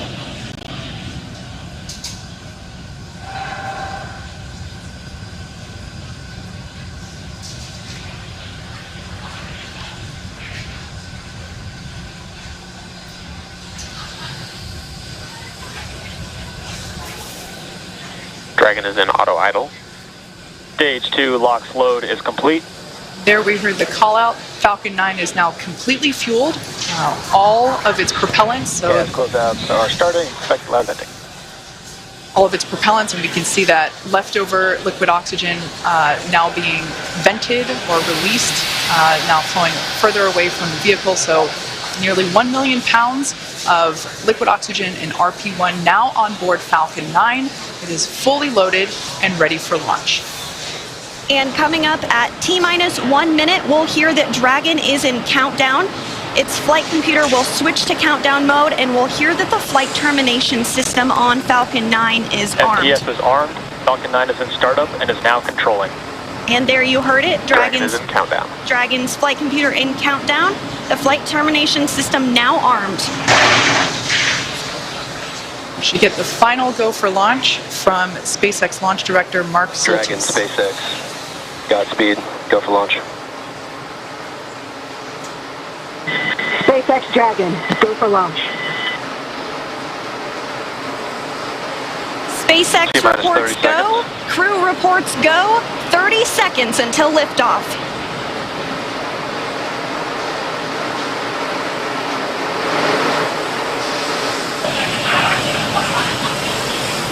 T-minus 15.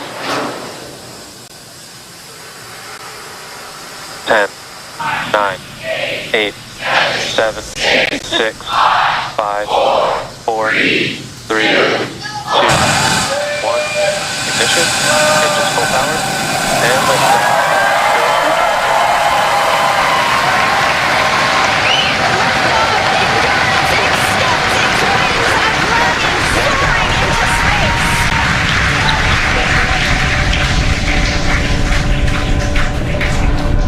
Stage 1 propulsion is nominal. Vehicle is pitching downrange. Stage 1 propulsion is nominal.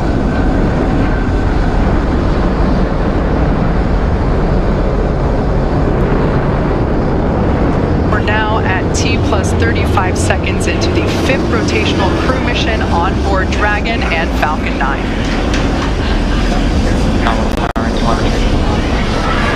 Coming up in just a few seconds, we'll hear the call out for stage 1 throttle down. Stage 1 throttle down. Falcon 9 engines throttling down to help pass through the period of maximum dynamic pressure. This period is known as max Q, and once the vehicle, there we just heard that the vehicle is now traveling faster than the speed of sound. Once through max Q, we'll throttle those Merlin engines back up. Max Q. Stage 1 throttle up. Stage 1 throttle. Stage 1 Bravo. Copy, 1 Bravo. That call out for 1 Bravo means we're in the second and final abort mode for the first stage, continuing to get good performance. The crew is already pulling over 2 Gs. And next up is going to be a couple of events in rapid succession.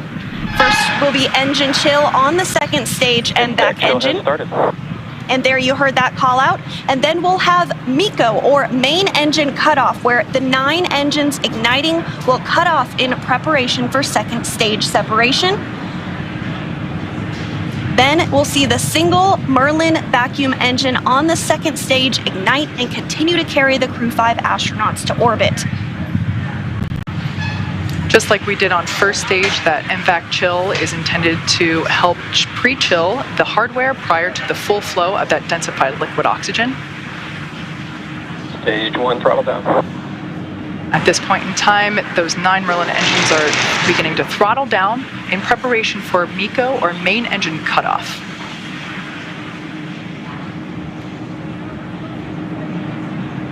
Standing by for MECO.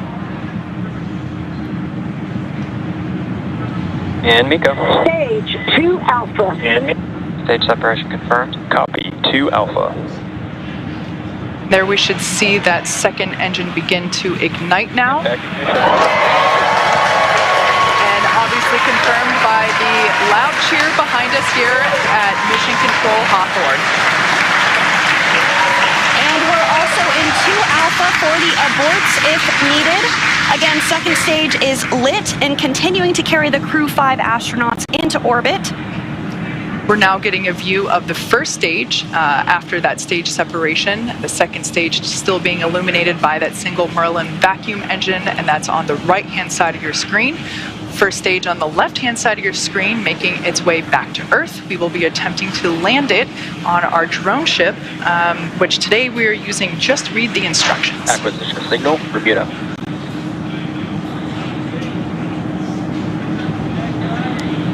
And we did hear that acquisition of the ground station in Bermuda. The first stage is continuing to make its way back to Earth, and the second stage is going to continue. Spacex, trajectory nominal. Another good call, trajectory nominal. Dragon copy. Confirmation there from Commander Nicole Mann. You can also sort of see the Space Coast there in the background of the first stage on the left-hand side of your screen. It also looks like you can actually see the thrust plume created by the first stage as it's now rotating just out of screen. Second stage is going to continue firing until a little over 8 minutes into the flight, really doing the heavy lifting now, getting the crew into orbit. Everything continues to look nominal on both first and second stages. As I mentioned before, the first stage will be making a landing on one of our drone ships, which is currently parked a couple hundred miles off the coast of Florida in the Atlantic Ocean. So we can see now that... Dragon, Spacex, trajectory nominal. good confirmation there that we have good trajectory. The second stage now traveling over 5,400 miles per hour. Crew is pulling a little more than 1G right now. That's going to continue to ramp up, peaking just before we get to second stage cutoff here in just a few minutes from now.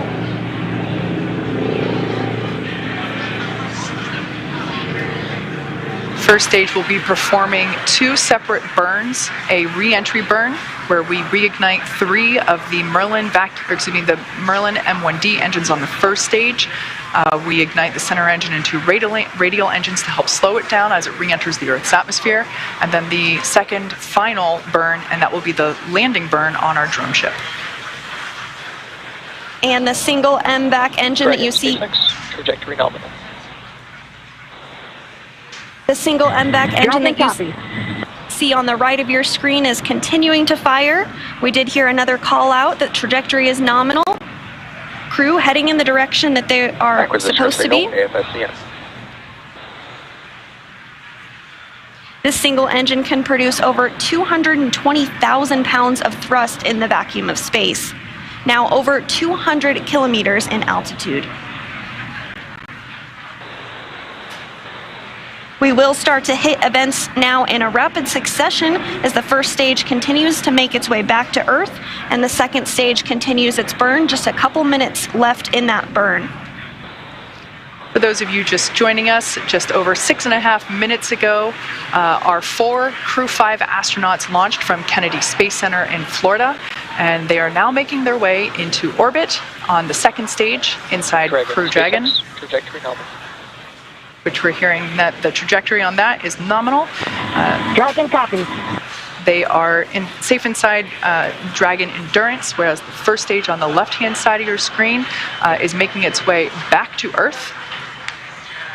We are coming up to the re-entry burn, which, as I said before, we ignite 3 of the 9 Merlin engines to help slow the booster down as it re-enters the dense part of the Earth's atmosphere. As the entry burn completes, we'll be in the final... Stage 1 entry burn startup. So there we heard the call out. You can there see it on your screen that that entry burn has been initiated.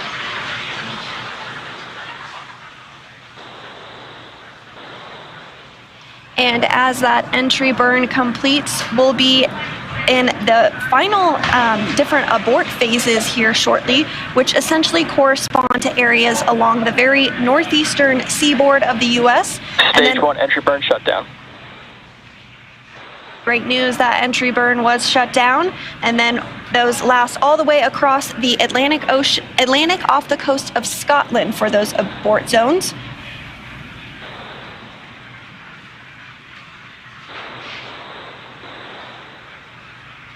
Everything continues to look nominal for both the first and second stages. Terminal guidance.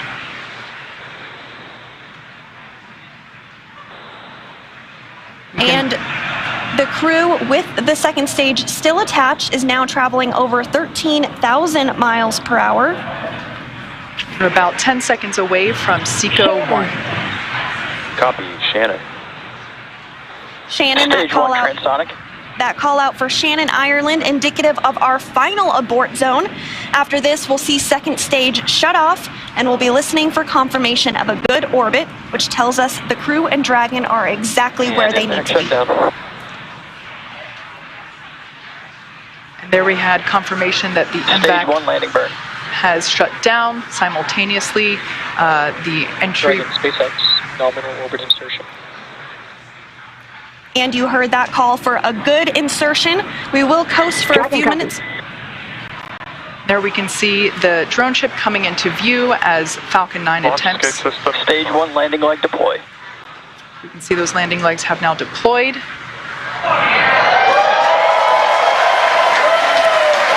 as you can see on your screen, and you can hear by the clapping and cheering behind me, Falcon 9 has landed on our drone ship just through the instructions, parked off the coast of Florida. And again, that second stage separation will be coming up just a couple of minutes now. We do coast for a few minutes Acquisition signal to Finland. after second engine cutoff to allow any rates or motion to dampen out and settle. And looks like we're going to get a view of the second stage as it separates here shortly. We did hear that the crew has been successfully inserted into a good orbit.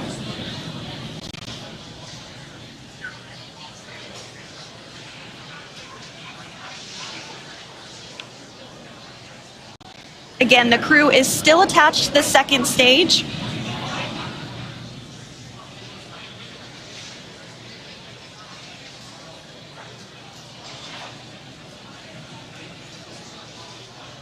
We are expecting stage separation to occur in just over a minute from now, about 1 minute and 8 seconds.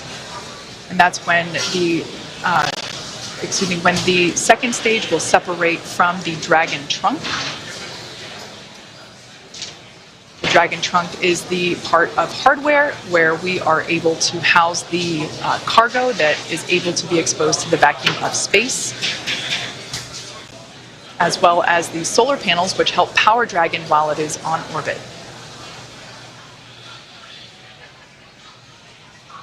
Again, that stage separation is now coming up in about 30 seconds. After stage separation, we will have nose cone deployment. Now that Dragon is in the vacuum of space, we will be able to open the nose cone and expose that forward hatch, which is what is utilized to dock autonomously with the International Space Station. And that nose cone does stay closed for the flight uphill to help protect all of the guidance, navigation, and control sensors.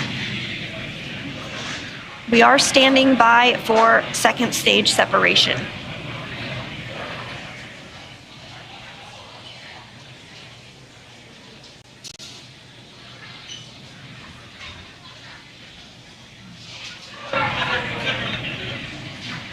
And there is separation. Dragon separation confirmed. And Dragon, this is your launch director. Dragon copies and Dragon, it's your launch director on Dragon. On behalf of the entire launch and recovery team, it was an honor and a pleasure to be a part of this mission with you. And while October 3rd may belong to the Mean Girls, October 5th will forever belong to Crew 5. Godspeed, Endurance. Cheers.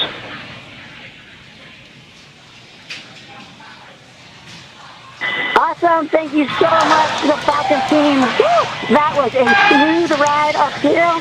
You got 3 rookies that are pretty happy to be floating in space right now, and 1 veteran astronaut who's pretty happy to be back as well. Let's see what you got to say, Coachy.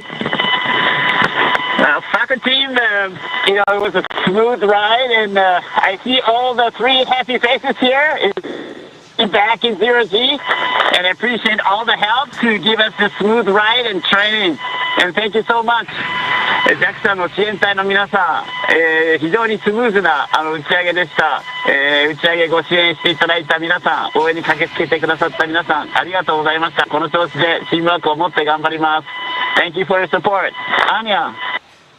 Thank you, Falcon 9 and fellow agencies, to Roscosmos, NASA, and JAXA, and Spacex exactly for giving us that opportunity. We're so glad to do it together. And thank you for everybody, for all people who with us. Спасибо большое всем агентствам Роскосмос, NASA, JAXA и, естественно, Spacex за предоставленную нам возможность. Мы рады всем экипажам делать то, что мы сейчас делаем. И большое спасибо всем людям, кто сейчас с нами.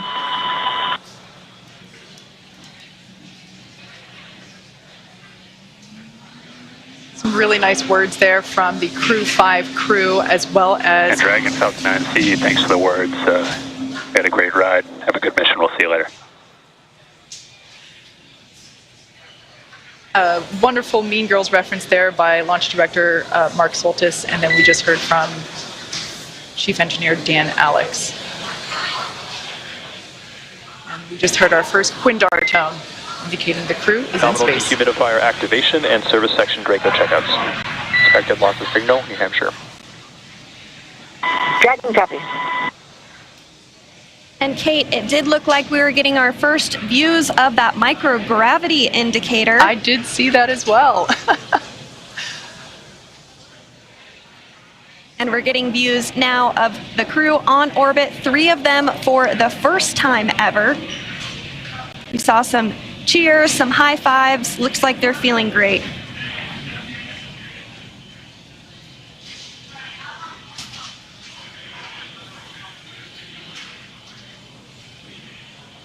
Hopefully we can see that zero-G indicator float back into view and hopefully get a better shot of it. I couldn't quite tell what it was, although it kind of looked like it may have been an Einstein doll. But that's just kind of what it looked like from the backside. I think you're right, Kate. It looked like a baby Einstein to me. So the next milestone that we're looking ahead towards is the nose cone opening.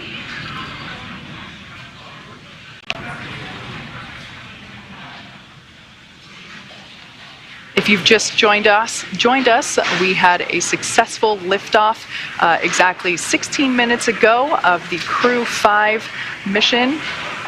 They had an on-time liftoff from Kennedy Space Center at noon Eastern Time. They had a smooth ride up to orbit. The first stage landed successfully on our drone ship. Just read the instructions, and everything has been looking good so far. We are hoping to get another view on board Dragon once we're able to get that camera back. But so far, everything leading up to this point in time, we got a shot there of the MVAC engine, which is no longer firing. It is coasting with that it's attached to the second stage, which has been separated from Dragon. So everything was super smooth this morning, starting all the way back. I think we got here around T-4 hours, and super smooth countdown. Beautiful day from Kennedy Space Center. It looked like a gorgeous view from where Daryl and Bob were sitting. But yeah, we are standing by for the nose cone opening. Now that the Dragon spacecraft is in space, we are able to get loss of signal in Finland. We are able to open up that nose cone and expose the forward hatch, which is what is utilized to autonomously dock with the International Space Station, but of course to protect that hardware as well. Signal. As well as protect the guidance and navigation control hardware. We keep that nose cone closed during launch preparations and during the ascent portion. So as you can saw there momentarily, Dragon is in space, and the Crew 5 astronauts, all 4 of them are floating, or they will be able to float soon. We're hoping to get another view of that zero-G indicator once we're able to bring onboard cabin views back to you of the Crew 5 crew. We always like to see what the zero-G gravity indicator is. As you saw earlier in the webcast, Bob actually brought the zero-G indicator that he and Doug used on the Demo 2 mission, a lovely sequin dinosaur, which I also have one at my desk. Not the Bob obviously has the one that went to space. Mine is a replica, but we love seeing these zero-G indicators. It's a really nice way to connect those of us on ground with the folks up in space. So as I said before, we are anticipating nose cone deployment shortly. I'm going to do a quick check-in, and there we can see now the nose cone, the hooks have been released, and we see that nose cone moving with a pretty up-close shot.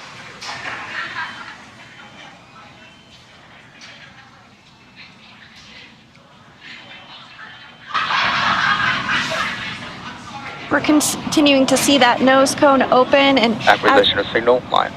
As we've mentioned, this does uncover a number of critical systems for the flight up to the space station that will be required for docking. There are 6 hooks that hold the nose cone in place during the launch and ascent portions. Those have begun to retract, and the nose cone is beginning to swing open.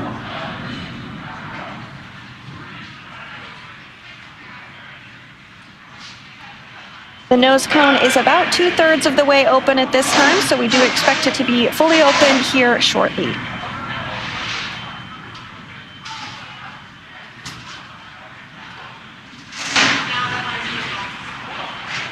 Shortly after nose cone deployment, the crew will be able to get their visors open and they'll be given the okay to get out of their suits, and that will allow them to settle in for their ride to the International Space Station.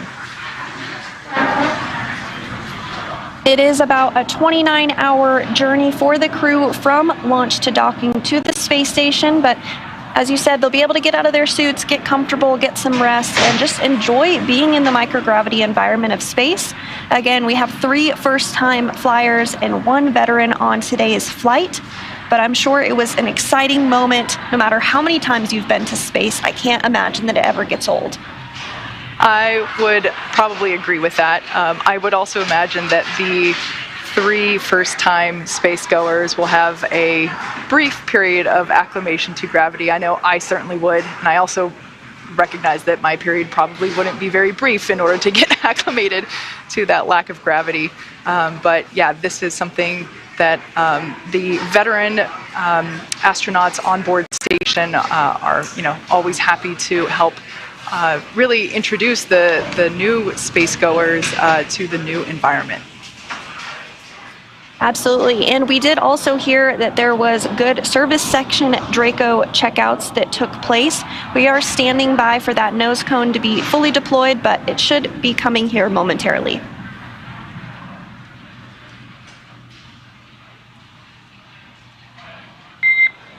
Dragon, we see a nominal nose cone opening, TCS and forward bulkhead Draco checkouts.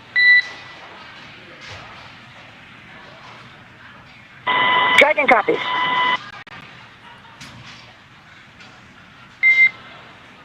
Next burn is the upcoming phase burn per your displays.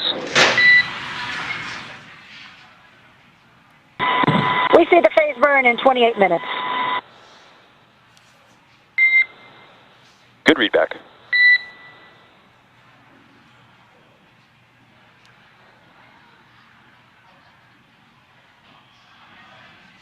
So you heard it there, the nose cone has fully been opened successfully. We had some good checkouts on the Draco thrusters, on the service section Draco thrusters rather, and we also had nominal forward bulkhead checkouts. That's right, and the astronauts should be getting the okay to doff or remove their suits in about 6 or 7 minutes. I would imagine that, as Sandra mentioned before, we do have 3 space newbies on board today. I would imagine that they would be pretty excited to get out of their seats. They've been in these seats for a while. The crew ingressed hours ago, and I would imagine that the 3 folks and even the veteran, everybody would be excited to get out and be able to float around a little bit for the first time on this Crew 5 mission. Yes, absolutely. And you do see the crew working through some procedures there on the touchpads that they do have in front of them. They'll continue to have those available for them throughout their flight uphill. Again, this is going to be about a 29-hour launch to docking for Crew 5.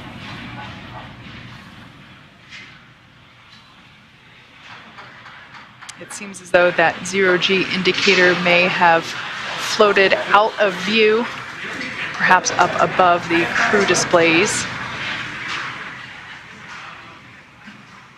We can see that the visors are up. Dragon, SpaceX, environments are looking good for suit doffing. For today, we can leave the camera configured for a little while longer, but at this time, you are go for 4.012 and 4.300. As a reminder, please stow the suits with the visors closed. I'll copy.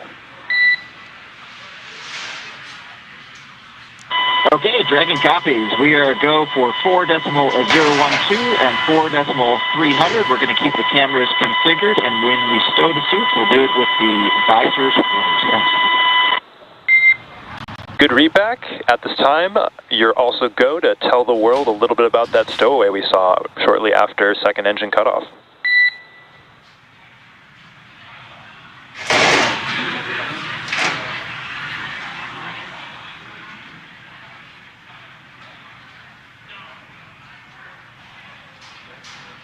So we're standing by for a few words from the crew. about that zero-G indicator.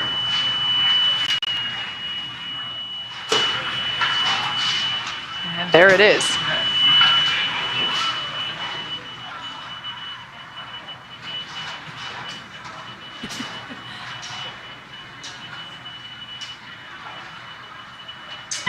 SpaceX launch Dragon back in the ground. We missed the last part of your transmission.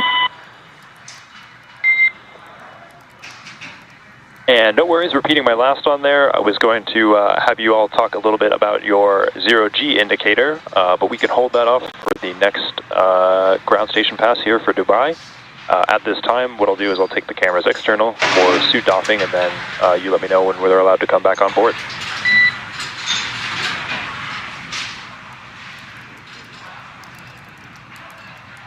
Okay, Dragon copies, so we'll let you know when you come back on with the cameras, and we're excited to talk about our stowaway here.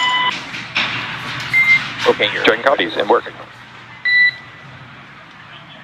And it does sound like we are in a brief expected loss of signal with the crew. This does happen from time to time when we're in between our satellites, but we will have views and communication back with them here shortly, and we're looking forward to hearing their words on their stowaway and what that special meaning is for the crew. So with Crew 5 now successfully on orbit, let's head over to our counterparts at Kennedy Space Center in Florida. Daryl, it was spectacular to watch this launch from here in Hawthorne, but tell me, what was it like to see it on the ground? It was amazing. First of all, we got an idyllic day right here on the Space Coast. I mean, the temperatures are like, mid 70s. There's a cool breeze. Phenomenal launch. Bob, I want to get your thoughts. You've flown, you've watched. This was pretty perfect. No, this was just outstanding. It was picturesque, with the blue sky, the blue background, a beautiful day here in Florida. The only thing I wish was that I was there with them, because that is the one place that is better to watch a launch from than right here at the Kennedy Space Center is on board the rocket ship. I got to believe that. And though we weren't on board, we did get to watch the views as we were going up and saw them land the booster, which, by the way, that booster also going to be SpaceX's and NASA's Crew 6 booster, so more the reuse, NASA taking advantage of that as well. Absolutely. Every chance that we get to reuse a capsule or reuse a booster kind of drives down costs and increases the opportunity for more folks to fly in space. Now I'm headed out to take a swim, right? I mean, this is just perfect out here. Bob, thank you for your thoughts. And now we're going to move on. We've got an interview here with Robin Gatens, the director of the International Space Station, who also joins us here. And you got to experience the launch from right here outside the press site. And I want to ask you, how did you enjoy it? Well, it's always exciting to see launch to the International Space Station. I've seen many, but especially to see a new international crew headed to the International Space Station was very exciting. And of course, you nailed it. Beautiful day. Really glad we got this one off today. Absolutely, and they'll make that 29-hour transit to the space station. You're the director of the International Space Station, so I want to ask you, I heard there's a book coming out that's, there have been books before about the International Space Station, but a new one's coming out. Tell me a little bit about that. Yeah, it's called Our Benefits to Humanity. It is a publication we have put out before, and we actually released it in July, so it's out. It's both in print format as well as online, so people can just search on Benefits for Humanity, International Space Station, and find that book. And it highlights all of the wonderful research that's going on the space station. This crew will be doing over 200 experiments during their time on the International Space Station, ranging from medical kinds of research that will help treat diseases and produce new drugs here on Earth, regenerative medicine. One day we might even print organs for transplant on Earth. We have earth science going on Space Station, a number of climate instruments to help us understand Earth's climate. Really exciting results. This is truly what we call the decade of results on the International Space Station, where we're building on past lessons and capabilities to just compound the results that we're able to get out of the space station. And 235 investigations, 76 new ones, and you mentioned the decade, 2 decades, more than 2 decades, the International Space Station has been operating. You mentioned some of the science that they're going to be doing. I'm wondering if you have a favorite that you've kind of identified, like, oh, I can't wait to find out the results of that. Well, I've been tracking a lot of them. I'm really excited about some of the medical things. We're flying again a payload by a company called Lambda Vision, and they're producing retinal implants that could be used to help patients with ocular degeneration. So that's really exciting. I'm excited about what we're learning. With respect to the climate, we got brand new climate instruments up on board.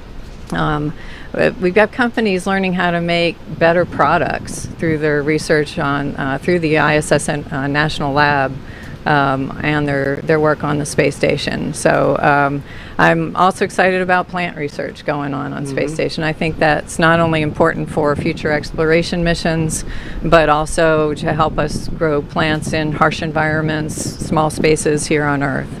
And also NASA, while doing all of that, is continuing to work towards its ultimate goal of getting to the moon, going back to the moon and sustaining our presence there. A lot of technology at the station that works towards that end. We want to actually pause though for 1 second, because we understand that one of the astronauts, Josh Cassada, has a statement that he is going to make.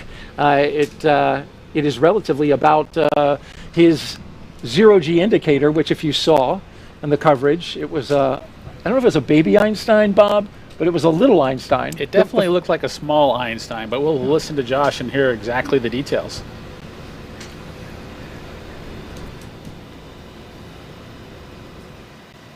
Let's listen in.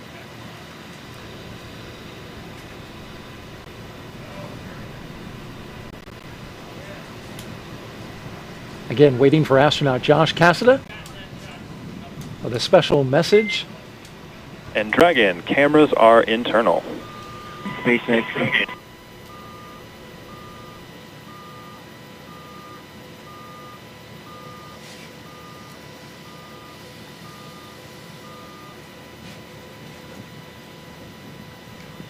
Dragon copies. We are internal. We see waistbands off and stand by for the cabin mic check. You can see Koichi Wakata is out of his seat.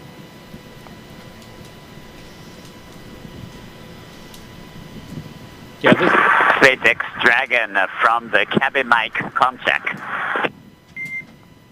And Koichi, I've got you 5x5. How me? Mike, we have you loud and clear also. Great news, and we're also getting some great views inside the capsule here, so if you all want to get a chance to talk about your indicator, we'd all love to hear some.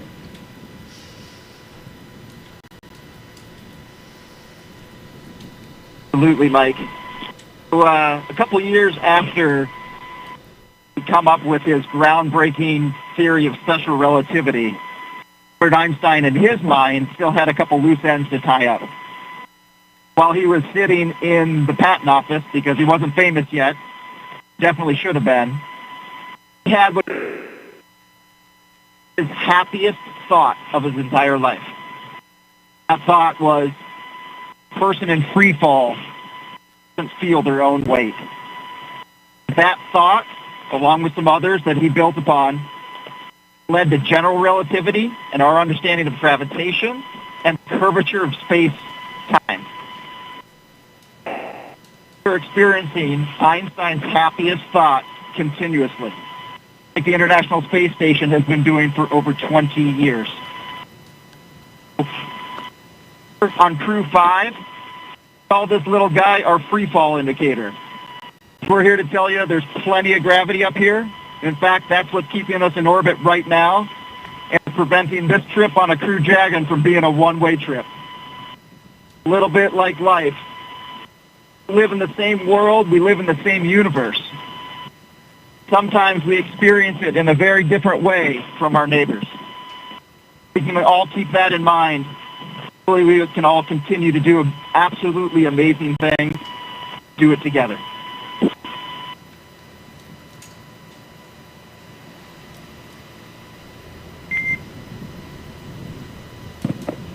Well, that was excellent, Josh. We appreciate you all taking the chance to share with us some of those special words and some of the meaning to you all.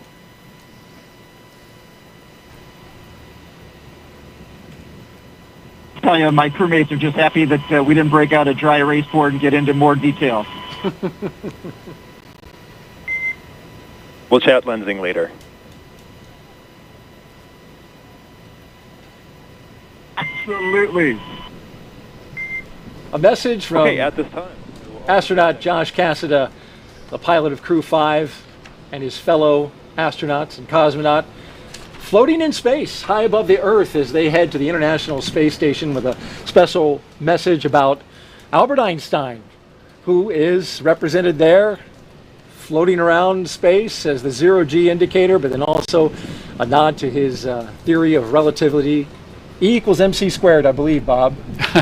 Well, there are a lot of great things that Einstein was responsible for, and I would just say that maybe there are 5 folks experiencing his happiest thought on board the Dragon capsule just right now. Absolutely, and NASA is looking to return humans to the surface of the moon, and this is part of it, going to the International Space Station. We mentioned some of the efforts in going up there, and of course the science that's going to be done by Crew 5. We're looking forward to that as well. Some final thoughts, Bob, about the day today. Well, it was just a wonderful day, a chance for me to relive the launch experience with the Falcon 9 and the Dragon capsule, and I'm just super excited for the Crew 5 and little Einstein on board and in free fall right now. A very special moment indeed. Before we wrap up, I want to send it over to Megan Cruz, who is with Deputy Administrator and former Space Shuttle astronaut Pam Melroy. I am Pam, and I have just been chatting about how wonderful of a day this was for a launch. Oh, it's a gorgeous day here at the historic Kennedy Space Center. For me to see the next generation of launch vehicles launching to the space station was thrilling. And also the next generation of young explorers. You know, you and I were talking about a young boy here, guys, that bought a space suit, an astronaut suit from downstairs at our store and was wearing it around and running around. How cute was that to see him so excited? Well, I found it pretty cute to see the 3 rookies who were on the flight, as well as my very dear personal friend Koichi Wakata, who I flew with in 2000 to the space station. So I'm inspired by both the young and the experienced. And speak to me about that like you said, you've flown on the space shuttle 3 times. Talk to me about that ascent, how it must feel as they're going up through the atmosphere. It's absolutely a remarkable experience, and I found myself thinking as I was looking at the schedule for this rocket, how physics drives so much of what we do. So it's very similar in the timing of everything, but the space shuttle was a little bit of a wild ride, I have to say. It had a lot of vibration, particularly the first 2 minutes. But you know, it's a very different experience when you're here on the ground. It always brings tears to my eyes. I pray for the crew. When you're inside the vehicle, you're having a blast. So I'm glad to hear that they were having a blast. Talk to me about why these commercial crew missions are so important. Well, they're really important to us for a lot of different reasons. The whole value that NASA brings to the American people and in fact to humanity is around science, a strong science and technology posture for the country, and inspiration. And we see that all wrapped up in Commercial Crew because we see the ability to do more science on orbit because we can carry more crew members. We see the advancements that have been made through NASA investments in Commercial Crew and commercial cargo that are lifting our entire space industry. And of course, there's nothing better than seeing an astronaut fly to space for inspiration. Sure. And what's next for NASA? You know, right behind us, we have the vehicle assembly building. Inside is NASA's Artemis 1 rocket. Are you excited for that? Oh, I'm very excited. I'll tell you, it's a big deal when a new rocket flies for the first time. And we have learned a lot. We have a lot to learn, just like I was a test pilot, so when we flew airplanes, we never actually launched the first try. Usually we just taxied down the runway.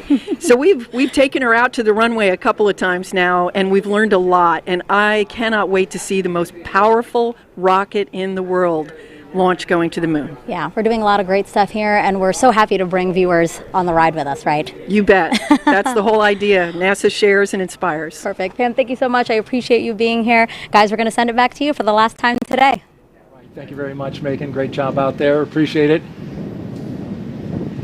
And Nicole, Josh, and Koichi and Anna are now on course to arrive at the International Space Station around 4:57 p.m. Eastern Time tomorrow. And of course, NASA TV will stay on the air for continuous live coverage along Crew 5's entire ride to station. Meanwhile, SpaceX's YouTube channel will join live coverage starting at roughly 2 hours prior to docking. And though our coverage here at Kennedy is coming to a close, we will turn it over to the team in Houston to take us through the next phases of the Crew 5 mission all the way through the arrival at the International Space Station. For those of you watching online on NASA's YouTube, make sure you take a look at the description below. You'll see the video link there, and you'll find that for Crew 5 Coast Phase. Live coverage will continue at that link shortly. You can see it at the bottom of your screen. Pull that up for you. If you're watching on NASA TV, you won't notice a thing, and coverage will continue. So a post-launch news conference is scheduled for 1:30 p.m. Eastern Time on NASA TV, and you can find mission updates on Twitter at NASA, at SpaceX, and on the web at nasa.gov, including timing on any potential live tours of Dragon Endurance during the trip to station. Now, before we sign off from Kennedy, I want to thank my partner and co-host, Bob Benkin, for being on the launch broadcast, sharing your incredible insight and experiences. Bob, I really enjoyed listening to you today. Thank you so much. To you and to Megan, your wife, who helped us with Crew 4. We look forward to hearing more from your family, as well as maybe seeing Theo on a future launch broadcast. Well, thank you, Daryl. I very much appreciate that. And of course, thank you to my wife and my son and our dog Shadow for joining us for a short period of time during today's broadcast. And again, I just want to echo Deputy Administrator Pam Mulroy's words with it's been an exciting year.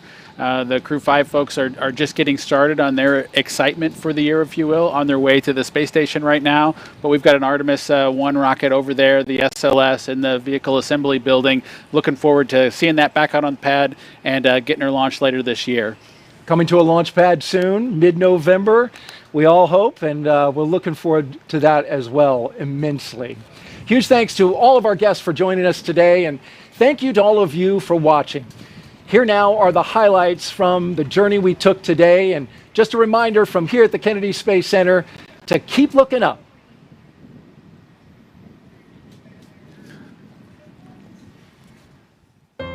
They're getting suited up inside that historic suit-up room, everything going smoothly. And there they are, the astronauts of Crew 5 taking their first steps outside.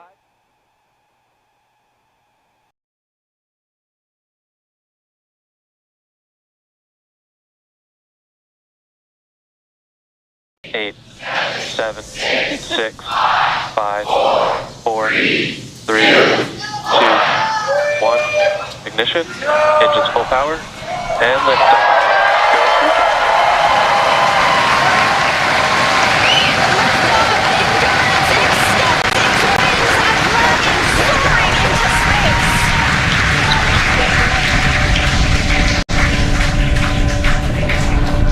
Stage 1 propulsion is nominal. Vehicle is pitching downrange. Stage 1 propulsion.